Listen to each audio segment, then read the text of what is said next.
at the very end, I'll be doing advanced camera control stuff.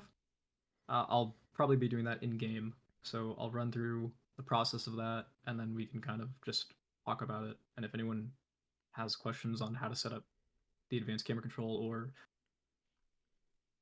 the entire process, we can go over that.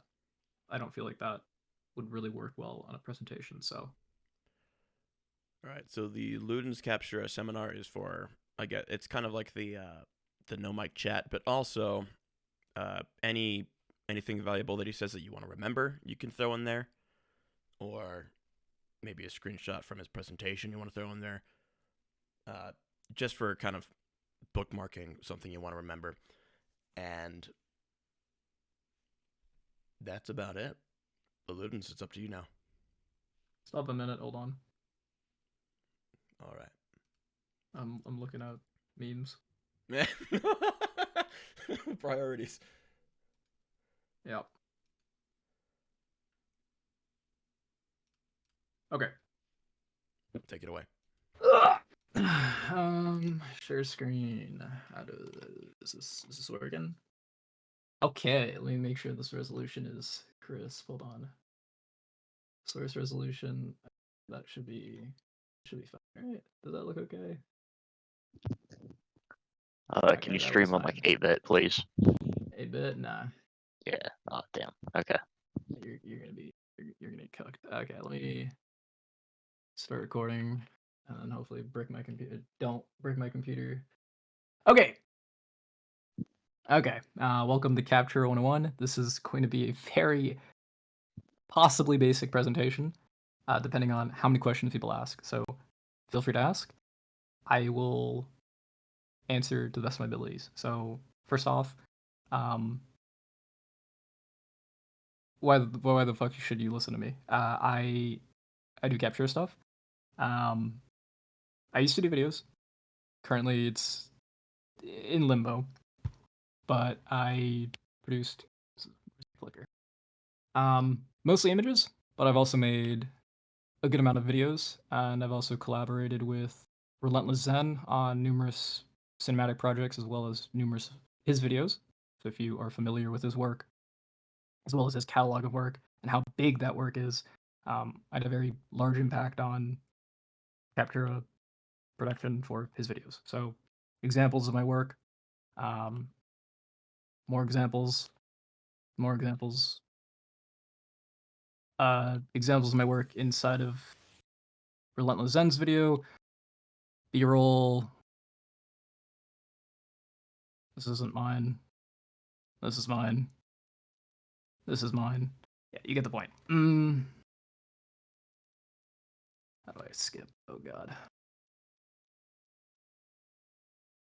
Is it gonna let me? No? Okay, cool. That's awesome. Hold on. More stuff.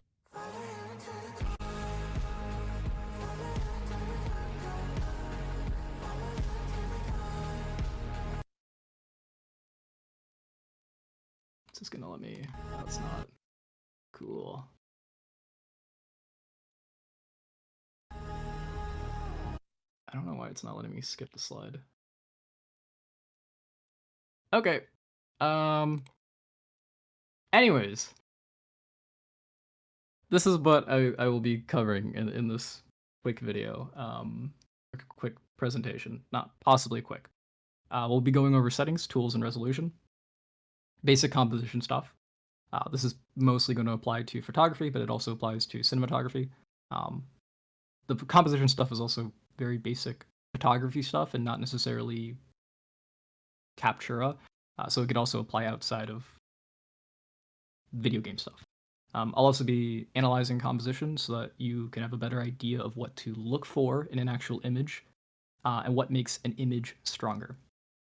And then we'll go through navigating Captura, whether it be the actual settings and advanced camera control. For the advanced camera control section, I don't feel like a slideshow presentation is really good, nor does that fill in and kind of explain all the nuances of advanced camera control. So I'll hop into game and then we'll run through some scenes as well as how to set up the advanced camera control, and you can kind of watch me play around with that. And I'll answer questions if anyone has stuff about that or any anyone wants to know anything. I have not slept. I've been up for like 27 hours, so excuse me if I'm like cooked, okay? Okay, settings, tools, and resolution. So, first off, with tools.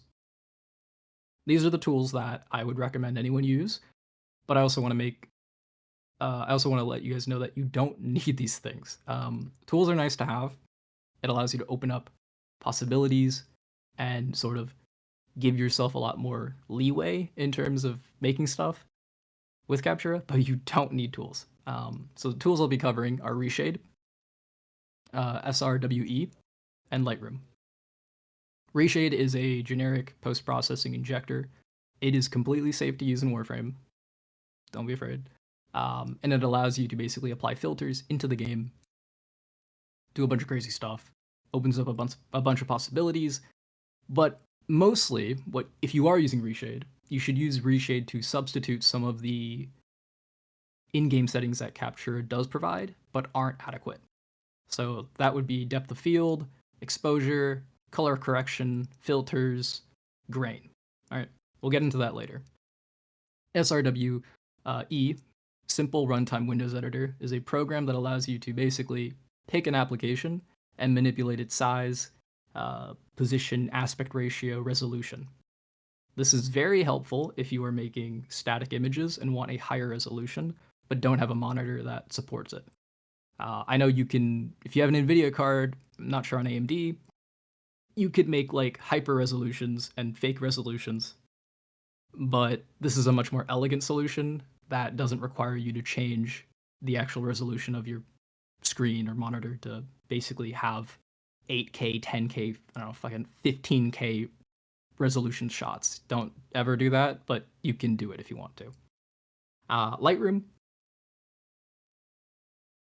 Yeah, it's absolutely pointless. Don't do it. Yep. Lightroom, I would recommend a color grading software, specifically for images, but you can also do that for video stuff. I'll go over free alternatives. I know not everyone has Adobe, not everyone wants to get Lightroom. That's fine. I don't even use Lightroom.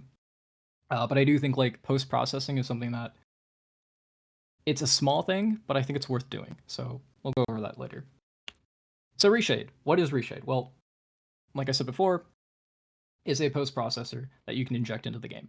Is it safe to use? Yes, it's safe to use. Reshade has been used by a good amount of the majority of the official Warframe Captura creators.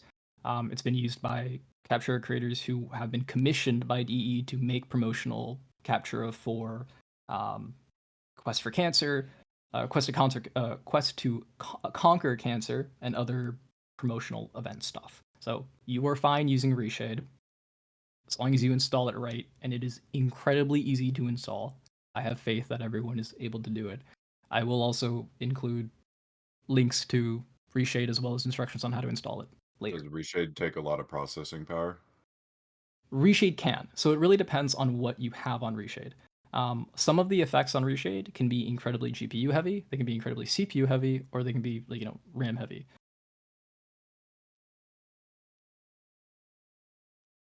Yeah. Reshade is not a program that is it's not a program that is necessarily optimized because it's not trying to be. So some of these effects will be just shit. Like they will not work well or they just won't be worth running. But it might be okay for static images. You can also use Reshade for cinematics. The amount of depth of field, yeah. How heavy Reshade is really dependent on what you're using. So we can go over that later when I hop in the game. Some of the Reshade feature, yeah, go ahead.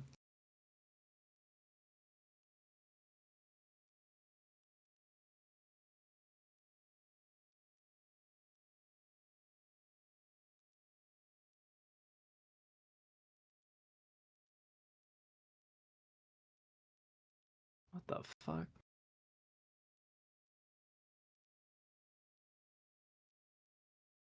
Set them to read only, the files. But I can look into that later.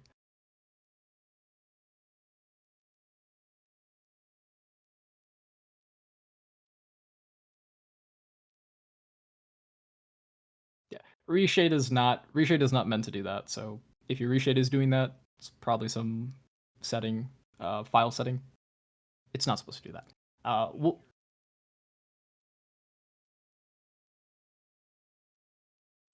I think there is some other solution to this as well. Like what I do is I copy all those reshade files and I keep them somewhere else. And when I'm playing and those files get deleted, you can move them there again when I'm recording. Yep. Reshade is very modular when it comes to its files. Like it's very easy to basically drop in presets or shaders. It's a easy installation. I'm not really going to cover that, but I'll give you resources if you want to look at that. Okay, what does reshade do? Or what can it do? Well, it can supply you depth of field shaders, general shaders, color correction, ambient occlusion, motion blur, God rays, sharpening filters. You can color key with it. You can add chromatic aberrations. There's a ton of stuff you can do with reshade. Examples of this. These are two shots, the same shots. One is in reshade, one is the original. Reshade has a neat little feature where you can take screenshots with reshade. If you take a screenshot with reshade, it will save the original, basically the vanilla version of the screenshot with none of its filters, and a copy with its filters. These are two Naros shots. Same scene, same lighting. The one on the right has reshade, the one on the left doesn't. You can do a lot more with reshade than just a little, I guess, enhancement to whatever you're shooting or whatever you're recording. You can do a lot with reshade. This is all in reshade. None of this was edited in Photoshop. This is not my shot. This is my girlfriend's shot. You can do a lot. You can do a lot with reshade. That being said, just because you use reshade doesn't mean your shots are going to be good. So as much as I think it's a very powerful tool and I would recommend it, I don't think you need it, and I would recommend against it. Reshade can also be used in a very subtle way, specifically around depth of field. If you are going to get reshade for any reason, just get it for the depth of field for now. Okay. SRWE. Much like reshade, this is not necessary. In fact, I would recommend against using this because it really doesn't serve any purpose unless you want higher resolution shots, which don't really serve a purpose for video creation. Potentially thumbnails, maybe, but you really don't need it. SRWE does not work if you record. It will change the resolution of your, or I guess the size of your window of Warframe. Does not play well with OBS, does not play well with Shadowplay. Does work with reshade. That's pretty much it.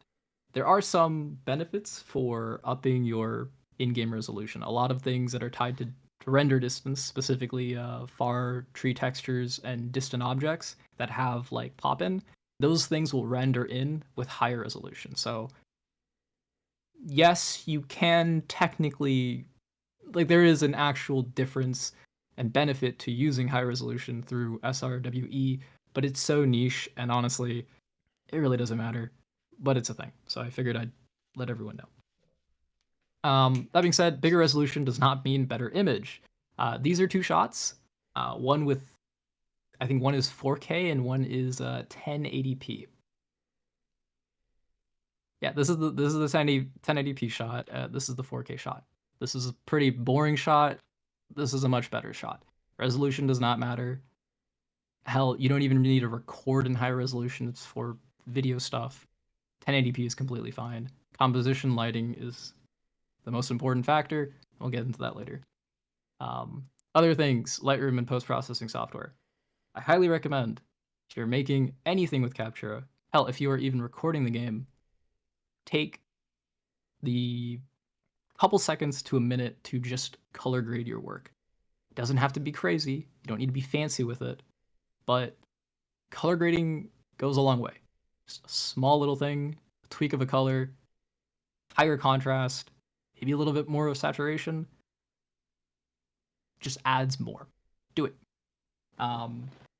And I'll go into why you should do this later in the next, I guess, slide. But Warframe by default, if you are using Warframe's color correction setting, I would highly recommend turning it off. Warframe's color correcting setting is very harsh and tends to lean towards, tends to overexpose things and give things a cooler tint, it is much easier to work with Warframe's natural colors and then color grade to your liking using basically just base Warframe.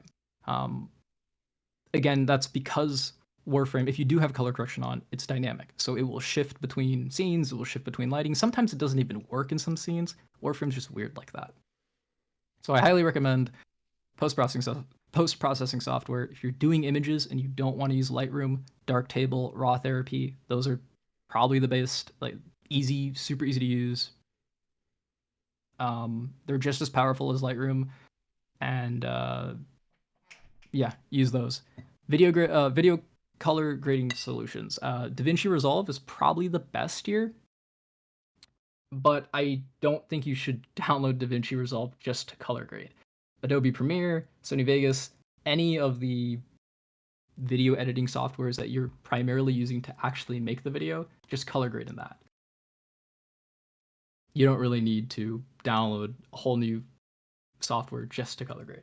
But if you are using DaVinci, you have a kind of an advantage. DaVinci probably has arguably the best industry standard color grading options.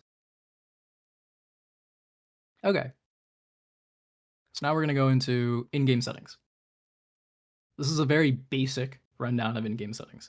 In fact, I'm not even going to... I don't even think there's... What screenshot? Oh, okay, yeah. Go for it. These are just the essential settings. I don't think you really need to touch anything else. Everything else in the game, up to you. These are the things that I think you should pay attention to. The rest really doesn't matter. Bloom. Bloom is a killer. You gotta look out for Bloom. Bloom is set pretty high by default, and it will fuck up your it will kill your scenes. Overexposure, random light leaks. It really depends on how much you want Bloom. Personally, I run 0 Bloom, but if you like the look, anywhere between 0 to 5, I think is the sweet spot. Anything higher, and you're pushing it. Color correction. I disable color correction for the reasons I said before. You don't need to, and there are some benefits of having color correction in Captura, but I think you can recreate those benefits using reshade or post-processing and have significantly more control. So I recommend disabling color correction to begin with. If you have color correction... Yes. If you have color correction turned off, you won't be able to access Captura filters. So that's all the crazy, like blood filters or black and white, but you can just do that in post-processing. So in my opinion, turn color correction off. GPU particles. If you are specifically recording, turn these off. These are a bitrate killer. Regardless of how high you render, like how much bitrate you render your videos in, when you upload them to YouTube and they get absolutely crushed by YouTube, yeah, GPU particles are a huge quality killer. Turn them to minimal if you want them, but I personally turn them off. Another reason why I turn them off is many Warframe animations will play GPU particles. When they do, it can get really messy. It can be very annoying to deal with advanced camera control, depending on how large they are. And overall, they just sort of kind of look ugly when you realize they're just color balls on a static image. So yeah, my opinion, turn them off. Effects intensity.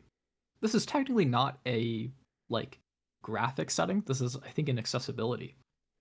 Effects intensity affects, well, the intensity and brightness and saturation of Warframe effects. So this would be abilities as well as idle animations. Think Ember's idle animation, where Ember will basically, bring out her hand and light a little fire. Ember herself has idle little flames, embers, I guess, that come off of her. The effects intensity slider will affect the visibility of those effects. So if you don't want Volt's lightning to be super, super bright, turn it down. If you don't want Ash's smoke on his arm that just is constantly emitting to look ugly in a shot or in a sequence, you can turn effects intensity down. A good amount of the things that are affected by effects intensity, like those, Ash's smoke, embers, whatever. Who texted me? Sorry. Those things can also be reduced more in visibility with low effects intensity, and if you set those energy or emissive colors to black. Black energy, not emissives, but black energy with a low effects intensity basically makes those things invisible. So another tip. Like I said before, in-game settings are not as important as proper composition. I wouldn't stress too much about them, but they are still important. Resolution, in particular, and fidelity, so, texture quality are important, but anything past, like, high in 1920, you don't need it. Just, you're fine. You're set. Could I ask something regarding the particle settings? Yeah, what's up? I think there is some other, one second. There is some other slider for particle settings as well, right? So should that be turned off? Sorry? Like there is one for regular, there is a setting for regular particles, and there is this another GPU particle settings. Right, yeah. Regular particles is, again, like, depends on what you're doing. So the reason why I specifically think I would turn GPU particles down is just because they tend to be very, well, one, they are somewhat physics-based, and they're incredibly dynamic and large. So they're much more uncontrollable than regular particles. Regular particles will affect things that are basically kind of predetermined or somewhat static assets that sort of just appear. But GPU particles are unpredictable, and when you have unpredictable elements in your shot, it just makes it harder to actually get results that you want. A key difference between Captura or just virtual photography and actual photography is the amount of control you have over the process. In photography, you don't really have much control. Things just happen and you take a shot. You can obviously set up, lighting and pose a model in a certain way, but a lot of it is just kind of have to be there. Get lucky and maybe happy accidents. Not so much in virtual photography. So when you add an element that is very random, GPU particles, it can make the process just more difficult. So I turn them off. Okay. So another thing, big thing, do not take screenshots with F6, function 6. Don't take screenshots with Warframe's in-game function button. The reason is because it's bad. And the reason why it's bad is because when you take a screenshot using F6, Warframe will compress the image, compress the bit rate, or bit depth, I should say, turn it into a JPEG, and overall the actual quality and screen accuracy isn't going to be the same.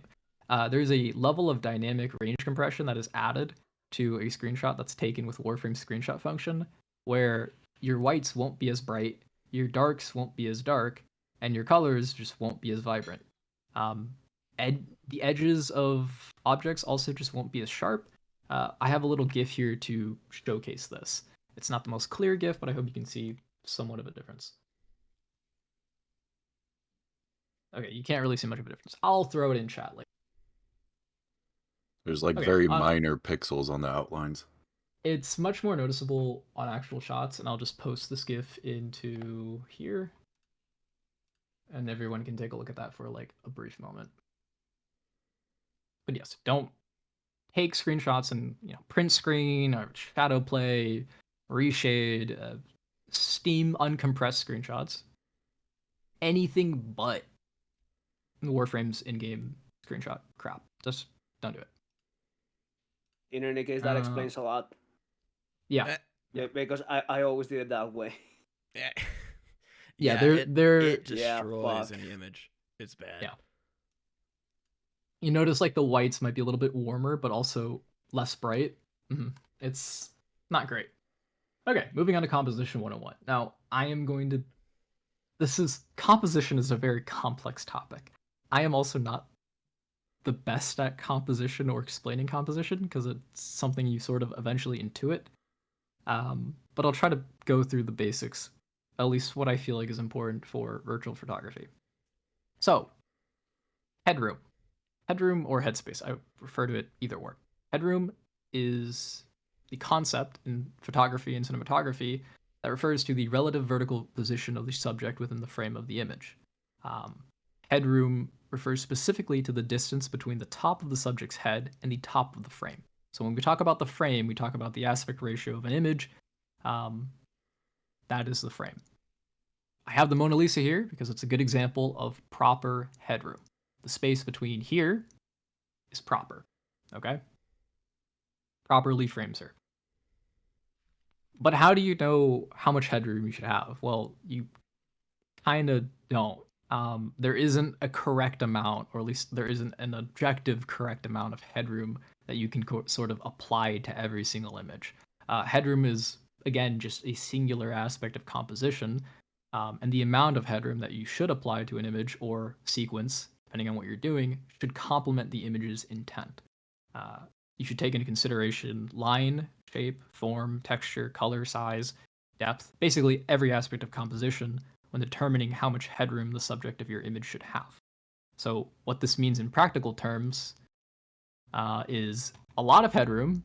Basically, if you want the subject to appear to sink into the composition, you want the background to overwhelm them or dwarf the subject in focus. You don't want any headroom, or you want little headroom, well, that's usually an indication where you want the subject to pop out of the frame or appear to float off of it. Usually, these things can be negatives if not done right. However, if done properly, depending on the image, they're actually good, and it'll enhance the image and enhance the intent. So, a couple just stills from movies. This is Blade Runner 2020, or 2049. My brain is cooked. I don't remember the movie title. Blade Runner. A lot of headroom here. Subject is dwarf in the background, sea of orange. But that's okay. That there's a ton of space between the top of the frame and the actual subject. This scene from that movie. Yeah, subject's head is cut off here, but that's okay because the intent of the scene is to basically bring him to the forefront, to make him appear to break into a door, right? We don't mind that his head is clipped off here. Other examples of varying headroom, right? All of these images, vertical images, have a ton of variation in headroom. If you look at the Excalibur, to the Ash, to the Volt, ton of variation, but it's okay that there's variation here. The Ash in particular is a bit of an interesting case. The Ash would typically be considered bad practice, having the Ash set so low, being that the Ash is the focal focus of the image. However, because this is an action shot, and we're focused on Ash doing an action, and that action is drawing the bow, we can also put emphasis and respect to the bow. The die cube becomes now an extension of Ash, and we apply headroom to the die cube because we don't want to clip off the bow. It's equally as important as Ash. So I apply headroom to the bow. It's a very tiny amount of headroom, but that's okay. As long as it's not clipped off, that's fine. This Volt shot is more traditional. We have about the same amount of room here as the shoulders, right? Left, right. That's fine. If I were to give him less headroom, he would appear to take up too much of the actual composition. Vertical compositions are a little bit tricky. You're most likely not going to do vertical compositions because everyone here, I think, is a video creator. But if you are going to do vertical compositions, typically give your subject more headroom. The reason why is because you see less on the left and right side of your screen.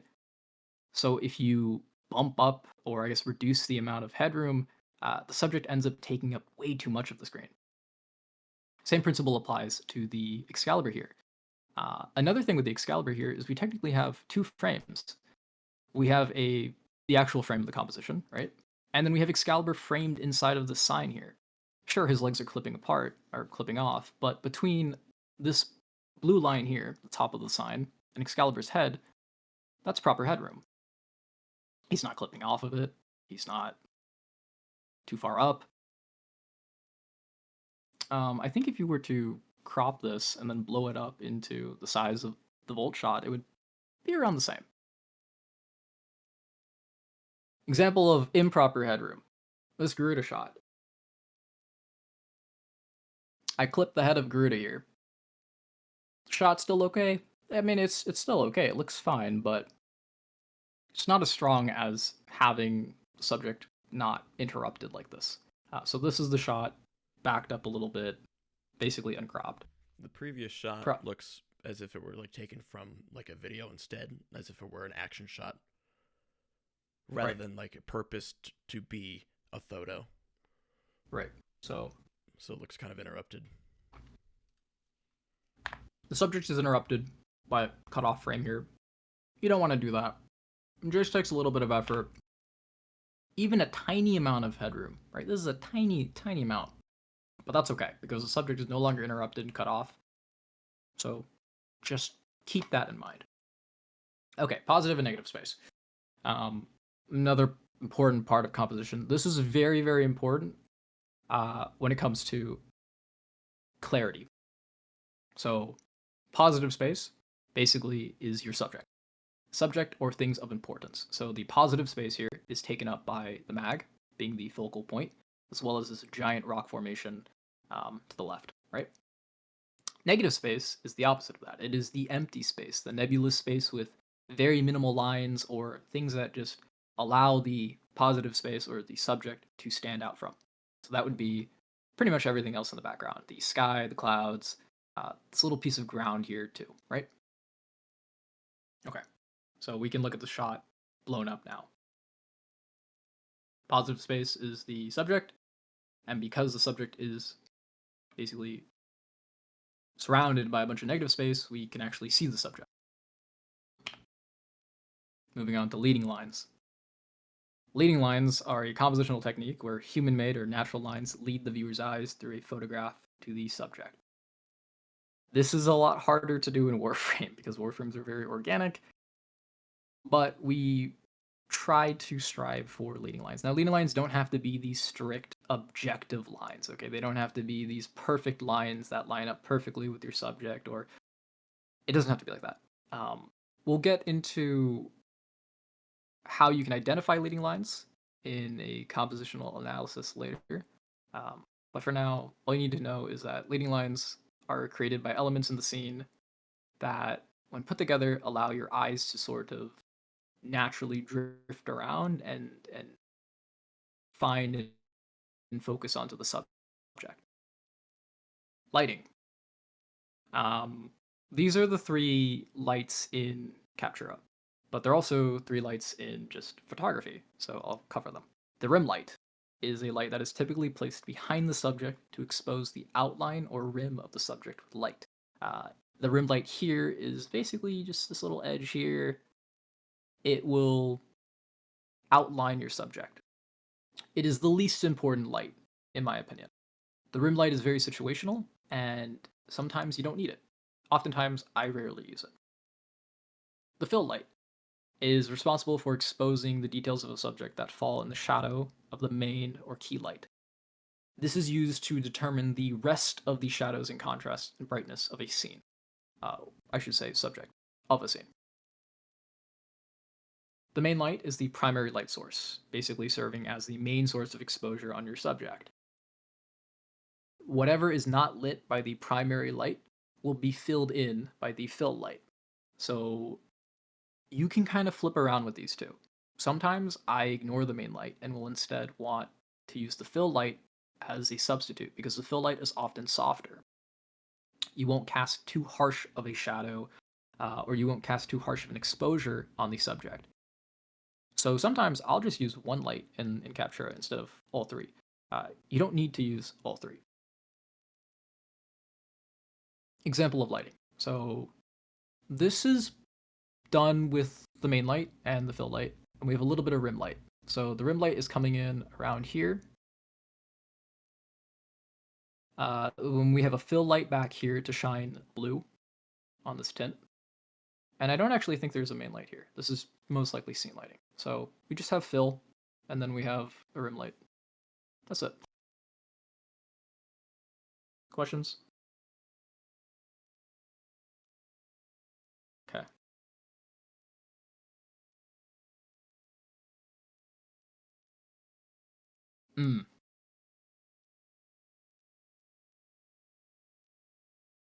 Yeah, so we'll go into that with like analyzing composition, because lighting is one thing, but I think most scenes in Warframe, I asked about can be workable with finding lighting. I think the good shots conditions to are capture generally okay enough where you can captures. mess around with exposure, mess around with the lighting settings in advanced camera control to produce a result that is okay.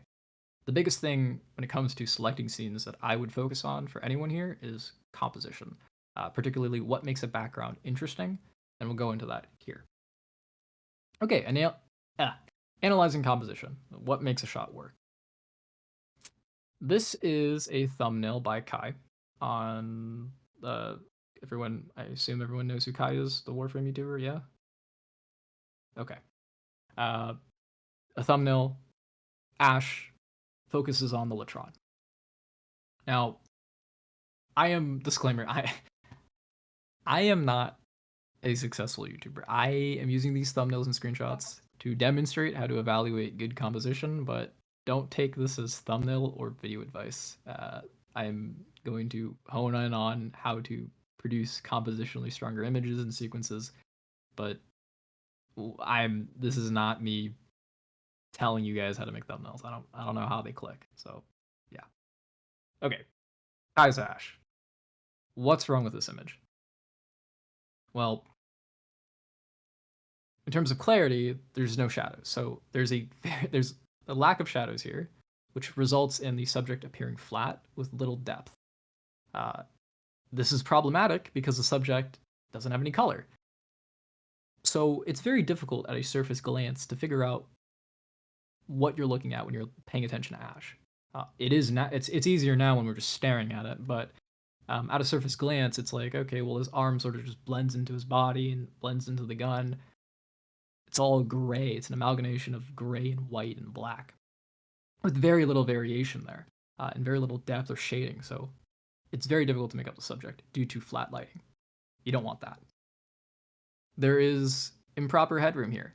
Being that Ash and the Latron are the focus, there's an excessive amount of space above Ash that really doesn't need to be there.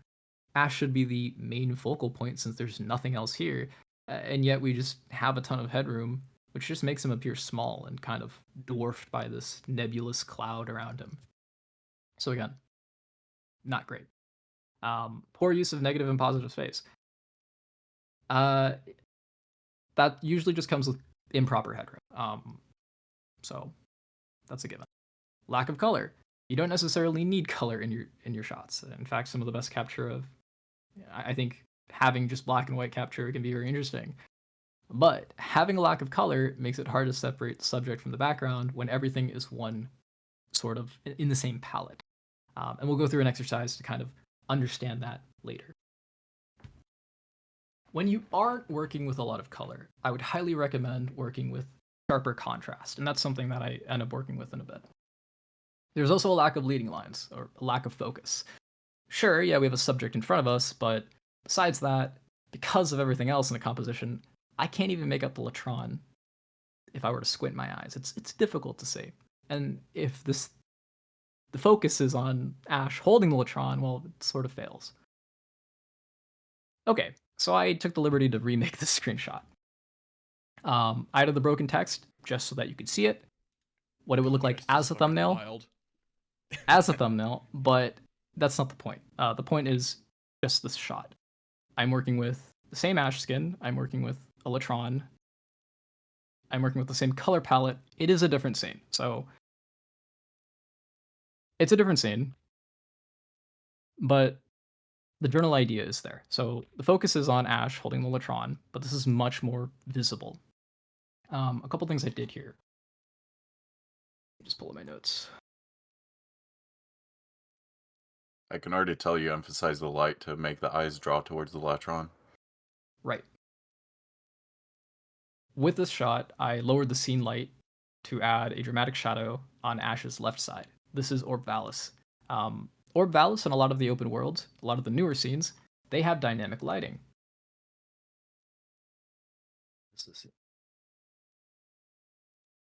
Okay, they have dynamic lighting.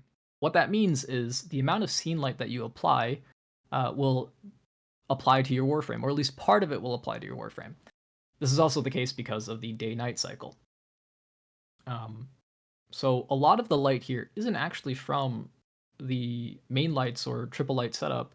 It's from just the natural day-night cycle in Plains of not Plains of Idon, sorry, Orb Valis. I have a very, very low scene light here. And that's because I want this very dramatic shadow on Ash's, or I guess on the left side of Ash here. This helps break up the black and whiteness of Ash, being that the skin is very, or can be very, plain. I want to add some depth here. So I add a lot of depth, shadows here, okay? Helps make out the subject. I then highlighted his right side with a main or fill light here. I think I used the fill light, mostly because it's softer, and I didn't want something really, really harsh contrasting with the shadow. I still wanted contrast, but I didn't want something crazy harsh. So this looks like a fill light. Okay. The background is the dark side of a mountain on Orb Valis. I chose this area because the rock formations and snow are close to the cold tones in Kai's image, but provide much more contrast with the primarily white subject. We still get that cold, snowy vibe, but we have a lot more shades of gray to help focus our subject here. In comparison, we have dark gray and slightly lighter gray, and over here we have many shades of gray. We even have a little bit of color here. This is slightly tinted brown, right? Okay, so to break down more of this composition, here we have headspace or headroom, accounting for the helmet's horns. So when you're dealing with headroom and you have a subject that has something protruding from its head, you want to respect that as well, because it is part of the subject. As long or tall as it can be, you should respect that. Now, it can be very difficult and to fit all of that into a composition or framing, but my advice to you, if you are struggling with that, is to remove whatever auxiliary attachment you have, or use a helmet that isn't difficult to work with, because you really don't want bad headroom. It's not a good habit to build, and if you can learn to work with good headroom, you're going to have a much easier time outside of just taking pictures, but in advanced camera control. It's very, very important in advanced camera control, and we'll get to that when I demonstrate that. So, proper headroom, accounting for the horns here. We have a harsh shadow that helps separate the subject from the background on this side. So again, this is darker, which helps separate from this side of the image. The background here is actually probably darker than Kai's, but because this subject, or because of this side of the subject, is even darker, it stands out more. We have a defined line here between the background and the subject. Okay. High contrast can help compensate for lack of color diversity and color contrast. When you have majority black and white images, you're not looking at color for contrast and to make out the subject from the background. You're looking for lighting.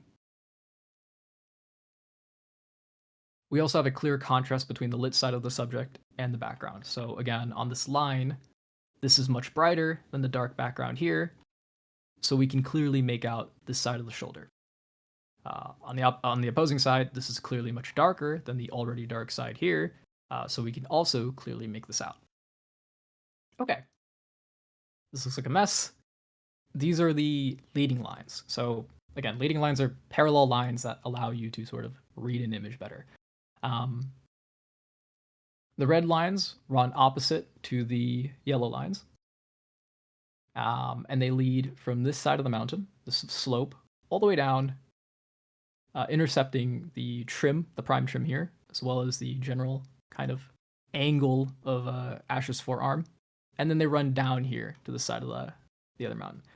If we go back to this, you can see that there is a sort of a division here, diagonal division, from this corner to this corner of the screen, where you have sort of like shadow here, and it runs diagonal, and that's pretty good composition. That looks nice. It's nice and pleasing to the eyes. We also have that kind of running the opposite direction, mostly with the Latron, being this is sort of our action focus, additional focus or extension of the subject. The Latron is parallel with Ash's jaw, so they're looking in the same direction. Obviously, the bottom of the Latron is also going to be parallel, and it's also parallel with this line back here on this mountain. So we can take a look there. All right, so we have a lot of lines that sort of line up in the same direction. Now, they're not perfect, but the point is that things are moving in a certain direction. So if things compositionally are moving in a certain direction, your eyes will sort of take note of that. Easier to look at. We have a bit more of that with the blue down here. The side of the mountain going down, and then his arm or his shoulder just sort of in that angle. Now it's not exact, but the general direction of his shoulder. Or I guess bicep. I can turn the image black and white, and it's still pretty clear.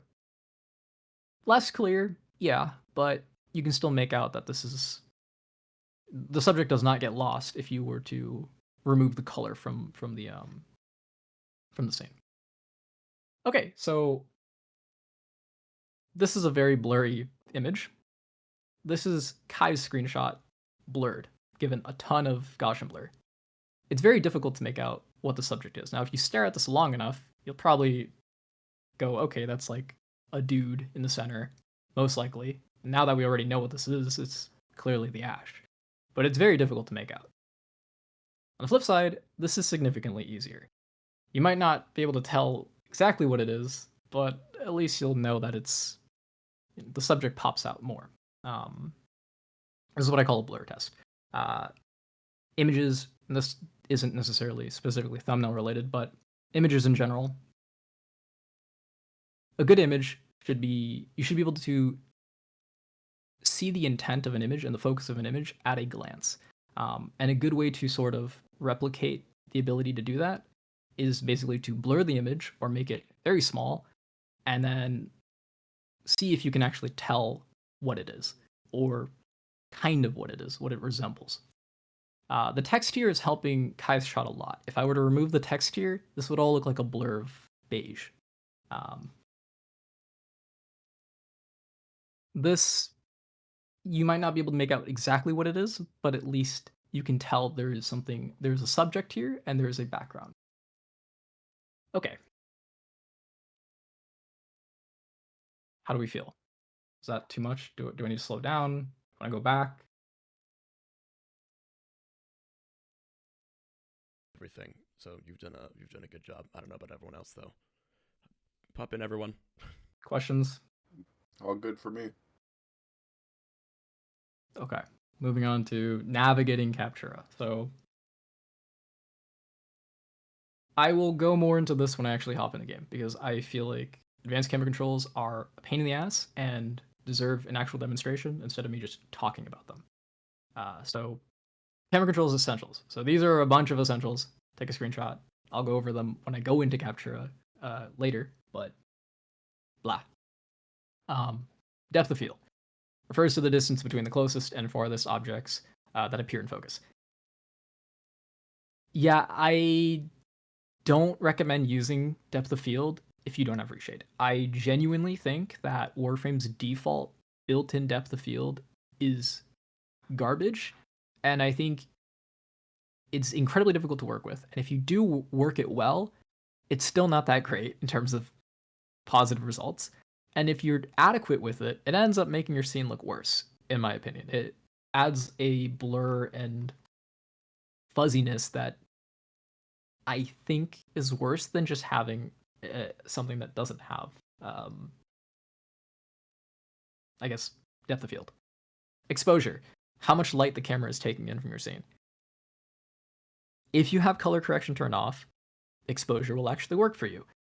Exposure is very important. Some scenes might take exposure, some scenes don't take exposure. I can go more into this later, but basically, if you want a little rundown, the sentient ship scenes don't have a working exposure slider, which is really annoying. Some scenes don't have an exposure slider, but they do have auto exposure. And some scenes will let you manually change the exposure. Exposure is important. Mess with your exposure. Exposure and scene lighting are two different things. Don't get them confused. play with them together. Field of view, probably one of the most important things that I think everyone should know. Field of view refers to the observable area of the camera. It's, yeah, no shit. Field of view, as a slider, you want to be careful with. The default that a lot of people will go to when they learn Captura is 20, which is the minimum, right? The minimum, at least, that you can slide to. That's generally good practice, and it will help you if you are starting off with kind of learning the ropes of Captura. That's one of the main But things. you should experiment with One of higher... the main things that I did when I was trying to learn it. Guilty. But you quickly learn that it's not always adequate. You do want to experiment with higher field of view.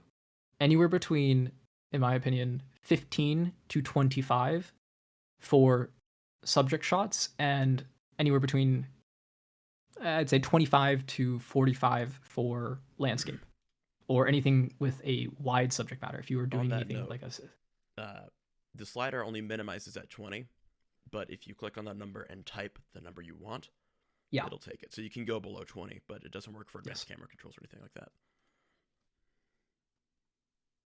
Yeah. Another thing with field of view is that, like actual photography, the larger the field of view, the more narrow your subject will appear. So this can be flattering for portrait shots, but if you go too high, things get really weird and warped, and you get this really weird fisheye lens effect, and the subject ends up looking really small and dwarfed by the environment. If you go too low, everything becomes very flat. So if you go anything below, I would say 15 is where you're really, really pushing it, and everything will become very flat. You don't really want that. Adjust field of view appropriately, depending on the distance between your camera and the subject, and how much of the subject you actually want to see. A general good rule, though, is just to set it to 20. Set it to 20 and play around with that. Once you're comfortable making shots or filming in 20 FOV, bump it up and try different things. Grain refers to noise. Turn the setting off. You don't need it.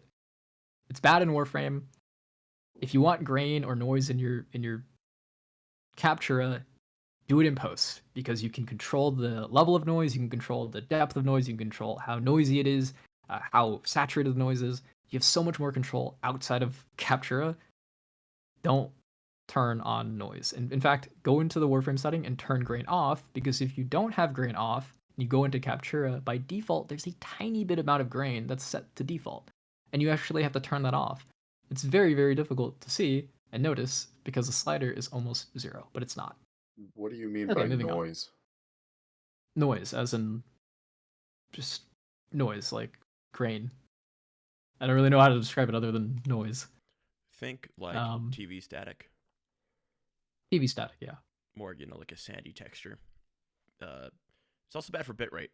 So that's another good Terrible for bitrate. Terrible for bitrate. Okay. Oh wow, that apple's really sour. Fuck. Excuse me. Advanced time. What does this do? Well, it enables time. So you press a button and time goes forward. Toggle advanced time. It sets advanced time to a toggle. You want to do this when you enter Captura. Set your time advance to toggle. It's much easier to work with. You don't have to hold a key all the time, and yeah, just do it. Easy. Slow motion changes the speed of an active scene. The rest we've covered before: rim light, fill light, main light, scene light. I'll cover them again. The rim light is a light that's typically placed behind the subject to expose the outline or rim of the subject with light. So again, shoulders. Typically in actual photography, this would be hair, sharp lines like silhouette, rim light. You don't want to use the rim light for anything that isn't actually highlighting or outlining the subject. Rim light is very, very harsh when you are directly looking at it. Yeah, you don't want to use it. Fill light. light that is responsible for exposing the details of a subject that fall into the shadow of the key or main light, used to determine shadows, contrast, brightness of a scene. This is the light that you want to play around with your main light. However, if your scene has dynamic lighting or lighting that applies to your warframe, you don't actually have to use a main light, and you can use the fill light in conjunction with the lighting that's already given to your warframe or subject with the actual Captura scene instead. So you can use the fill light in conjunction with just the natural lighting, and you don't actually have to worry about rim light or main light.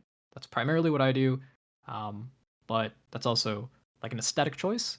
So it really depends on how you want to do it. Main light. Primary light source, serving as the main source of exposure on your subject. If the scene is pitch black, you would use your main light. Then you would use your fill light to determine how dark the shadows are. And then you would use the rim light if you wanted to apply an outline or highlight the edges of your subject. So again, you have a lot of options here, but you don't need to use them all. For beginners, I would highly recommend just using the fill light and actually avoiding the main light and rim light. That being said, you should still play around with them because they're still very important. Scene light dictates the lighting of your scene. This, depending on the scene, may affect the subject. Sometimes it'll also mess with exposure. It's a very finicky slider depending on the specific scene that you're in. Warframe is just really inconsistent like that. You're just going to have to kind of figure it out and get a feel for it. Okay, so sort of a general rundown on this.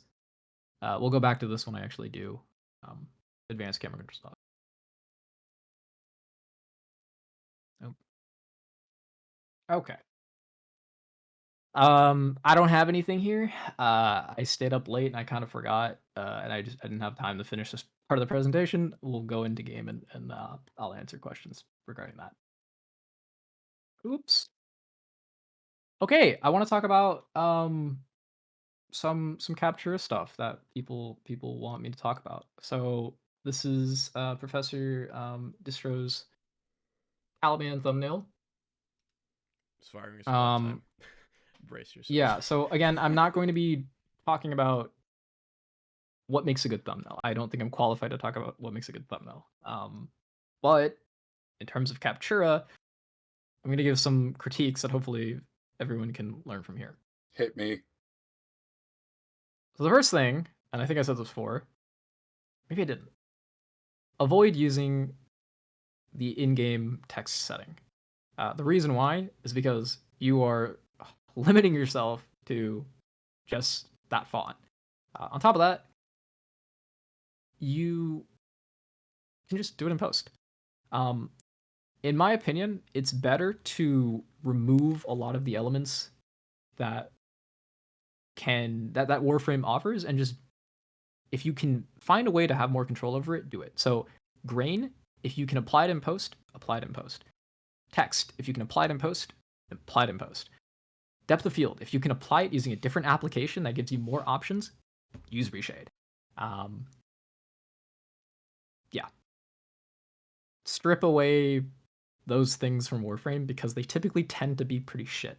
Captura can be a very powerful tool, but it's also one that's pretty neglected and honestly not that great. The options that we have are passable, but they can be so much more, and when these things are very easy to do, or at least easy to get, I highly recommend just doing them. So Reshade, text in post. If you want to do grain, do it in post. Okay, actually talking on the composition here. It's very messy. We have a lot of contrasting colors, and I'm trying to ignore the text, but yeah, a lot of contrasting colors with a lack of focus on the actual subject. We do have a lot of like color here in the sort of left side of the screen, but besides the color, it's very difficult to focus on what exactly I'm looking at. You have a blue warframe, a blue object, and then on the back you just have a mess of asteroids and strings of red, followed by a lot of gray. I also see some grain in there. Huh. it's visually messy. There's no leading lines, so my eyes don't really know where to go except the text, because the text are huge blocks of straight lines and curves. So I can read the text fine. F6 screenshot. That might Yeah. also be where the grain is coming from. Maybe, yeah. No, So- that's me not disabling in-game grain. Up. Well, There we go. there you go. It's visually messy to make out what the subject is because you have so much going on here. I feel like the shot could be stronger if you were to either A, strip away the color, focus the subject, give the subject some more headspace. There's a ton of space above the subject that's kind of given there for the text, while I feel like the subject should probably take forefront here. A lack of depth of field here is sort of hurting the image just because the background is so noisy and busy, and same with the subject, that the level of noise sort of blends in together. Depth of field can also be really useful for focusing your subject because you have a part of the image, usually the background or negative space, that doesn't have as much fidelity as the subject. Because of that, your eyes will naturally go to the part of the image or composition that has high fidelity. If you lack depth of field, well, then you lack that option. Everything becomes the same in terms of texture and depth. So it's not necessarily a bad thing, but in this case, not having that depth of field sort of hurts the image. Besides that, this is less of a tip about Captura and more of a tip about fashion. And this isn't to shit on your fashion, but more so that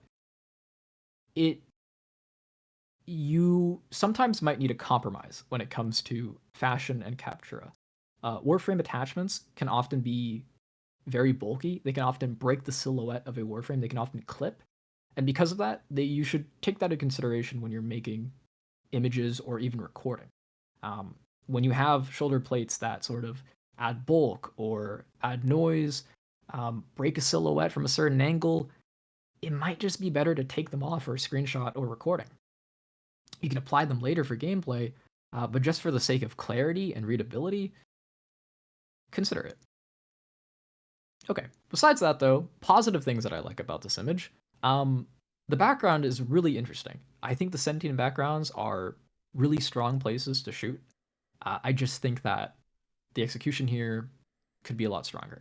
The text is impressively centered for in-game text. I know in-game text can be a pain to deal with, so this is pretty cool. That being said, I highly recommend doing it in post. You're gonna have a lot easier time, and I feel like a lot of the compositional things that I have to critique about this is probably due to you having to center everything around the text. I can imagine that's probably difficult to do. Okay, moving on. Oh, let's see. Shara wanted to put a thumbnail of theirs in chat if you want. Yeah, sure, I can take a look at that as that. well. Didn't want to be Yeah. rude, but I told you to No, go that's ahead and fine. do it. That's fine. I'll take a look at anything. Sweet.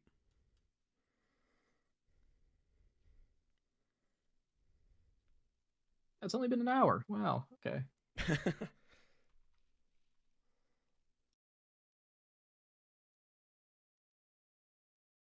Okay, cool. Another shot by Professor Distro here. Vauban shot.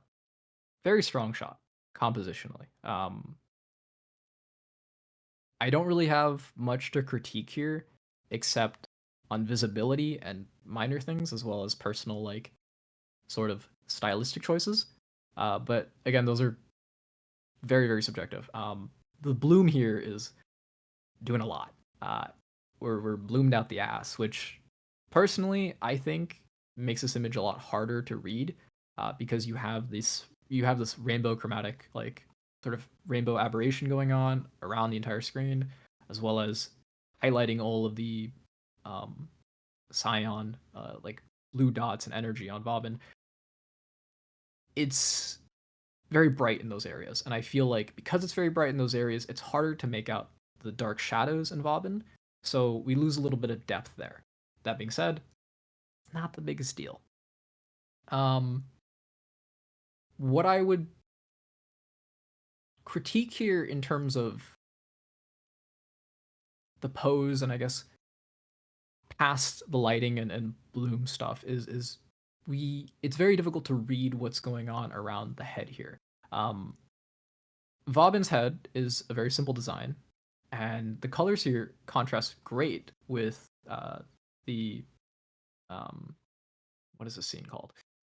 It contrasts good with the scene, with the copy scene. However, you have a lot of messy detail going around in this top area here that kind of make this area a little bit hard to read at a surface glance. The Ocucore is a very messy weapon, and because of that, these details sort of blend into all the lines and the noise back here. The Signa, I think, adds a really good touch, and it is respected well with the headroom because of how bright it is. And again, these lines, it sort of blends in, and it makes this area very difficult to read, in particular. That being said, I think this is a pretty good shot. I think it's a much bigger improvement over the Caliban, and yeah, I think what I would say after this shot would just to sort of think more about your background and how that fits into your frame. Maybe not even thematically, but just lines in general, right? Like, we have a line here that sort of leads us into Vauban, but at the same time, Vauban is slightly more to the right, so we don't really get to see much of this leading line that kind of leads us toward Vauban, right? This side of the image is clearly further back, and then we kind of zoom in here, but Vauban is centered slightly to the right, so we have a lot of empty dead space on this side. So maybe I would like to see Vauban shifted a little bit to the right here, or sorry, to the left. Okay. What do we got here? We got a video. Isn't that cool? It's by Jasmus here. We're gonna be critiquing the first, or at least I'm gonna be talking about the first 30 seconds. By the way, Jasmus, your stuff fucks. I just gotta be honest. It's great work. Very, very impressive editing and pacing.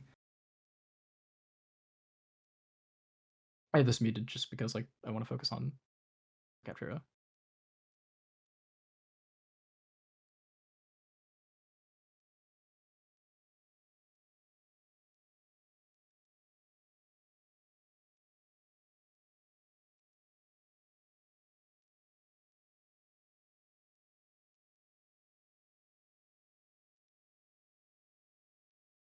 Okay. Very cool. I think my biggest critique about this is just, while the editing is very strong, your editing is very strong. The lighting here is just really flat. We can still make out the subject, but that's because the background is damn near non-existent. We have grays and large blocks of gray and black here in shadow. It's not very interesting. And while the subject is present and at the forefront, I feel like we can do a lot more to bring out depth in the subject. It might also just be an issue with the scene that you're working on. I don't know exactly what scene this is because it's so damn dark, but I imagine maybe the lighting isn't working on the scene. Not too sure. We'll just skip ahead. Oh, no, that didn't work. We go here, and then things are a little bit better lit, right? For something like this, and I'll go more over this in advanced camera control. Obviously, I would try to center this because it's already kind of centered. But again, the lighting here on the actual frame is very flat. We don't really get much depth. The frame itself is colored in a way where we do actually get to see a lot of detail in the frame because we have a white primary, black here that allows the white to pop out. So we do get faux shadow, which is nice. But that's more so... It's a lot of warm colors that separates it from the background. Right. Yep. But that's more so the colors doing work, and I feel like we can enhance that a lot with lighting.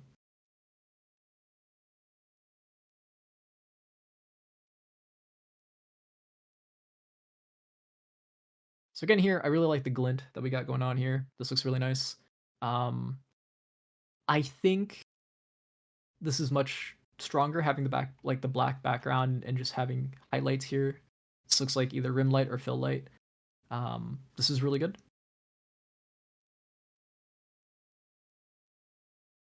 This shot is really nice. It's very edited, but that's okay. Background is dark enough. Frame is good colors. Just would up the saturation, or not saturation, I'd up the brightness just a little bit. Just the visibility in terms of brightness, just a little low. Highlights and exposure, I'd probably raise those up. Great shot, great movement there. Very good, very good. Okay, this is Reichren's, yeah, Reichren's horizontal shot. So Reichren's. he's not here. Vertical shots. For a vertical shot, this is pretty good. I think my biggest critique with this shot is we have part of the subject's arm that's clipped off, and a little bit of the signa is clipped. It's not the biggest deal because the signa is sort of light and ethereal, so it's not a hard object, or at least we don't associate it with something that is solid, really, or that significant. So just this being very, very tiny up here, it's okay. The biggest thing right here is this arm is clipped off. It's a bit of a shame because part of the subject should be there, especially when we can see this part here. Use green screen? Okay. With green screen, do not use, this is a tip, general tip, do not use the chroma key scene. Shit's ass. Use reshade, get a color key. The reason why you don't want to use the chroma key scene is because the chroma key scene has really, really poor lighting, and it has really poor exposure, really poor scene lighting, and it doesn't allow your triple light setup to actually work as intended. Because of that, I would highly recommend using reshade and then going into a scene with decent and or great innate scene lighting and then applying a chroma key on top of that scene. Green it out the fog and reshade active. Okay. If that's the case, then light your subject better. Okay, back to this. Pretty good colors here. I think the biggest thing that I'm taking issue with is the stone here on the background is brown, and it's just sort of, it's so warm that it sort of blends in with the green here. Would have loved to see a little bit more contrast here. But I think this is a pretty strong scene. Again, the arm clipping is like my biggest issue here. I like how you have a line here that follows Wisp. The cloak here, or I guess owl, it sort of goes in the same direction. Same with the arm. You just have a very nice leading line here. Same with the hands. Subject is looking a certain way. The signa kind of frames the head upward. I don't think it's necessary to have this, but it's a nice addition, and it fits in with the mushrooms in the back. Biggest problem I have is this clipped arm here. Again, another sort of leading line here. It all goes in the same general direction, downward. Very nice. Hey, look at that. I got a Gauss. This is Sajin's Gauss. Uses reshade. I had to fucking compress this image because it was like 8K for some reason, but whatever. I'm sorry. A lot of good things to say about this Gauss. A lot of minor things that kind of irk me. So first off, good things. Very strong leading lines. Very cool action pose here. Centered well. My favorite part about this is I'm not too sure what these pistols are called, but the railing here. Okay, there you go. There you go. The railing here lines up well with the magazines.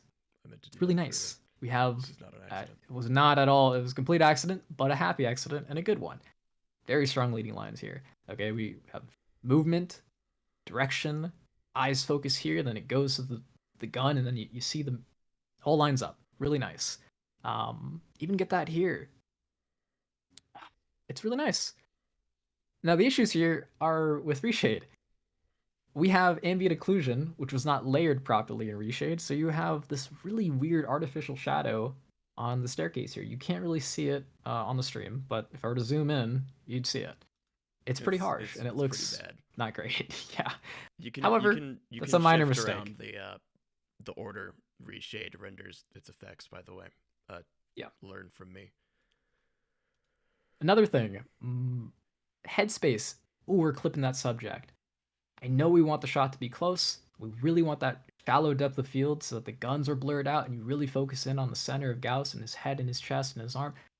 Man, it's not worth it to compromise and clip the heads here or the ears. Like this looks, it could look a lot stronger. Tiny minor thing, Cyandana, it's gonna be tough. Cyandanas and anything with cloth physics, good luck.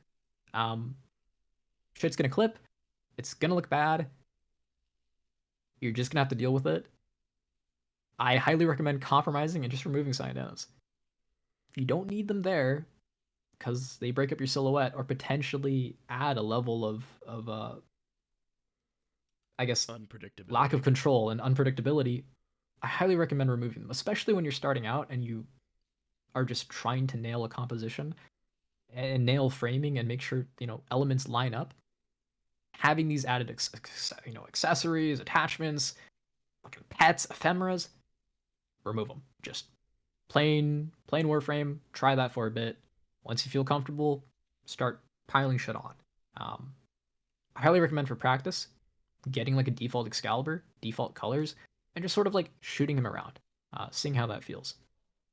Okay, another shot. Harrow. I have a lot more problems with this shot than I do the Gauss. So The what is it, like the in-game ambient occlusion? On high setting you get this dotted visual. It's really bad. Yeah. Go to medium. Couple things. We do have some pretty bad blurring here, but I don't really care too much about that. That's a very tiny technical, like mechanical mistake, easily fixable. I'm more focused on composition here.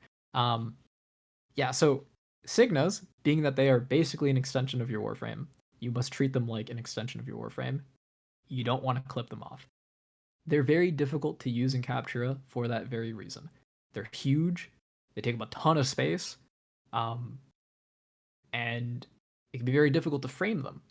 But if you are going to use them, treat them like an extension of your Warframe and use proper headspace and headroom. Don't clip them off like this. If you can't fit them in the frame, consider a different angle or remove them for the image. Other things, we got a little bit of Cyandana clipping here. We don't really want that. We don't want that touching the Signa. It just creates this shape here that looks odd. It separates this negative space into an area that we really don't want to look at by framing it in that way. So again, it's really difficult because it's not like you really had much control over that, but maybe we take the Cyandana off, right?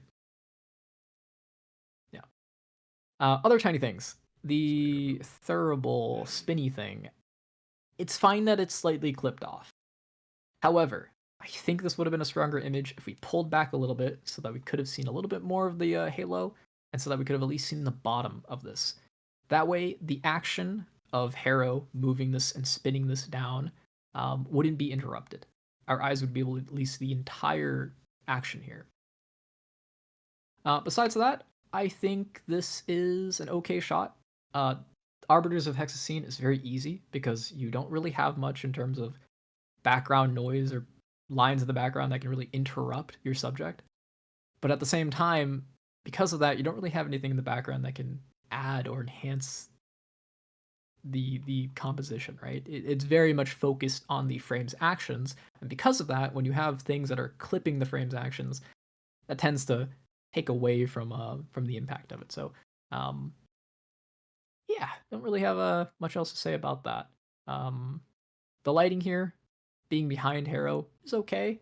I think Harrow could be a little bit scooted more to the right to be a little bit centered on a line of rule of thirds. But besides that, pretty good shot, even with the technical issues.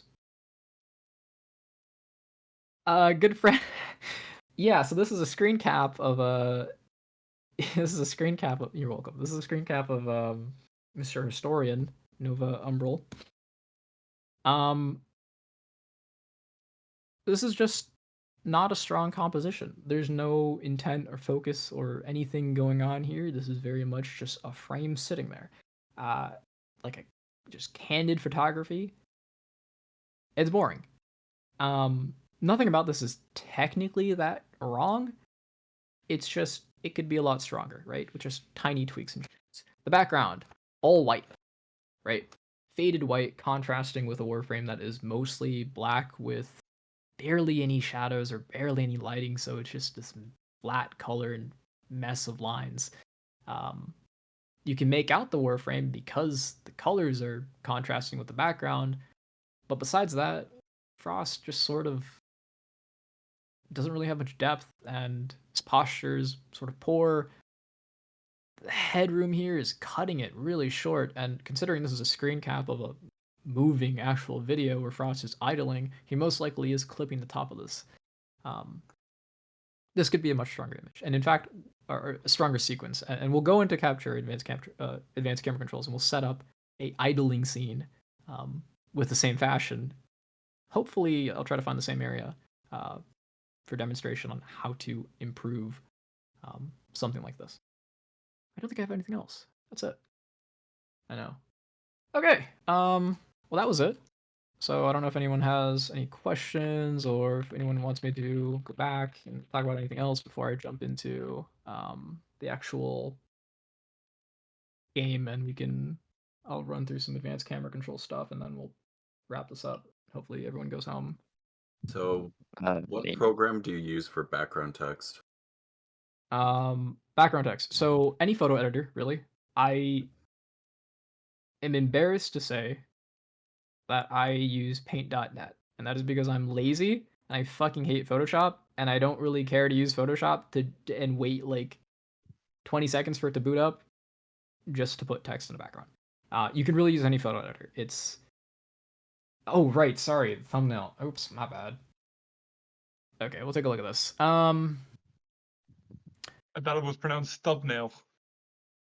Right, thumbnail. Yeah. So I'm not gonna more specifically on the composition of your image. So disregarding what thumbnail, like I don't do thumbnails, okay, or at least I'm not qualified to talk about thumbnails.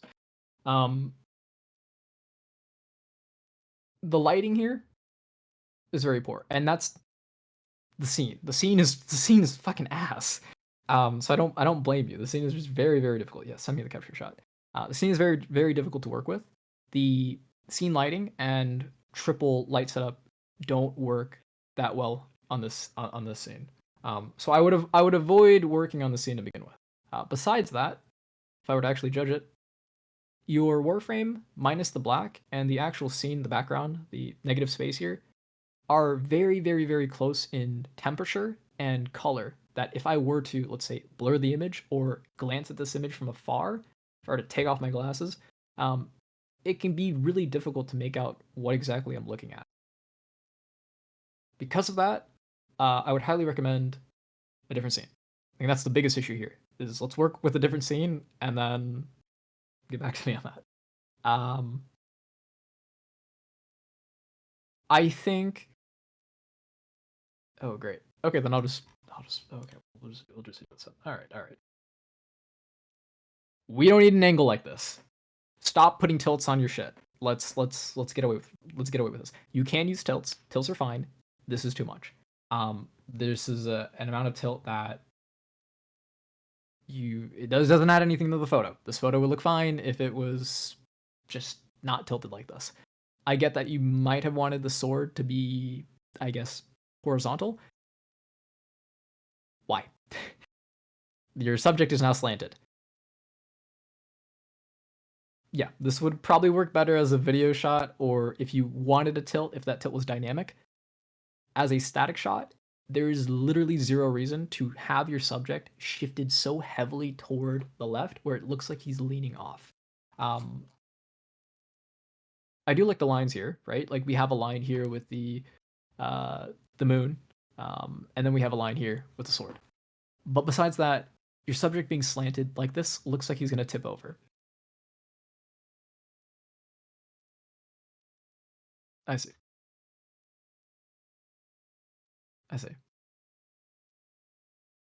I will talk about capture scenes and what to use when I hop into capture. I can get everyone like a list of resources and stuff. Okay.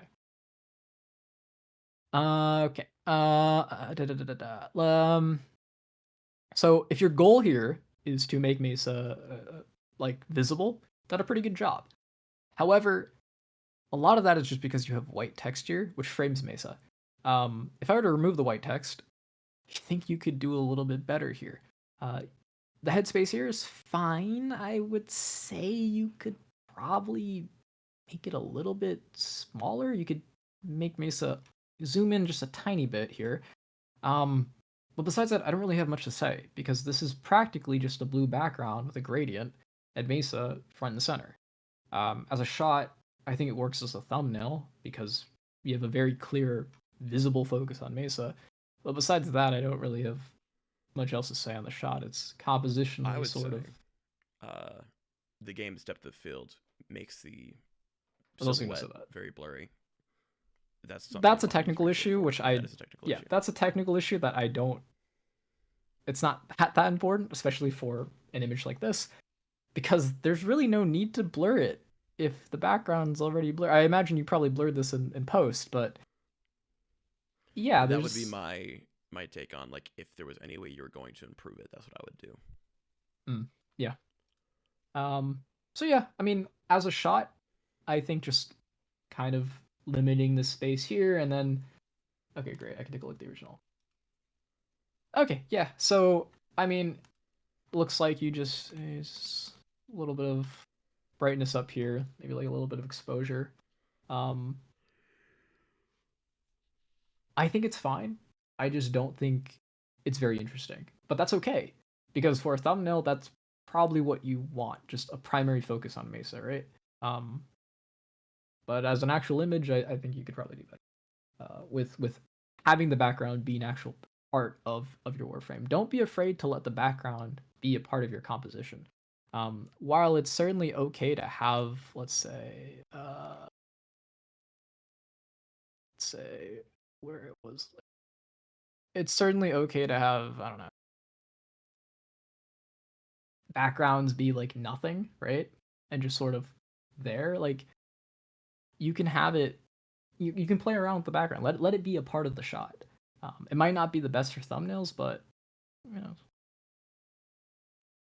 Okay. Anyone else?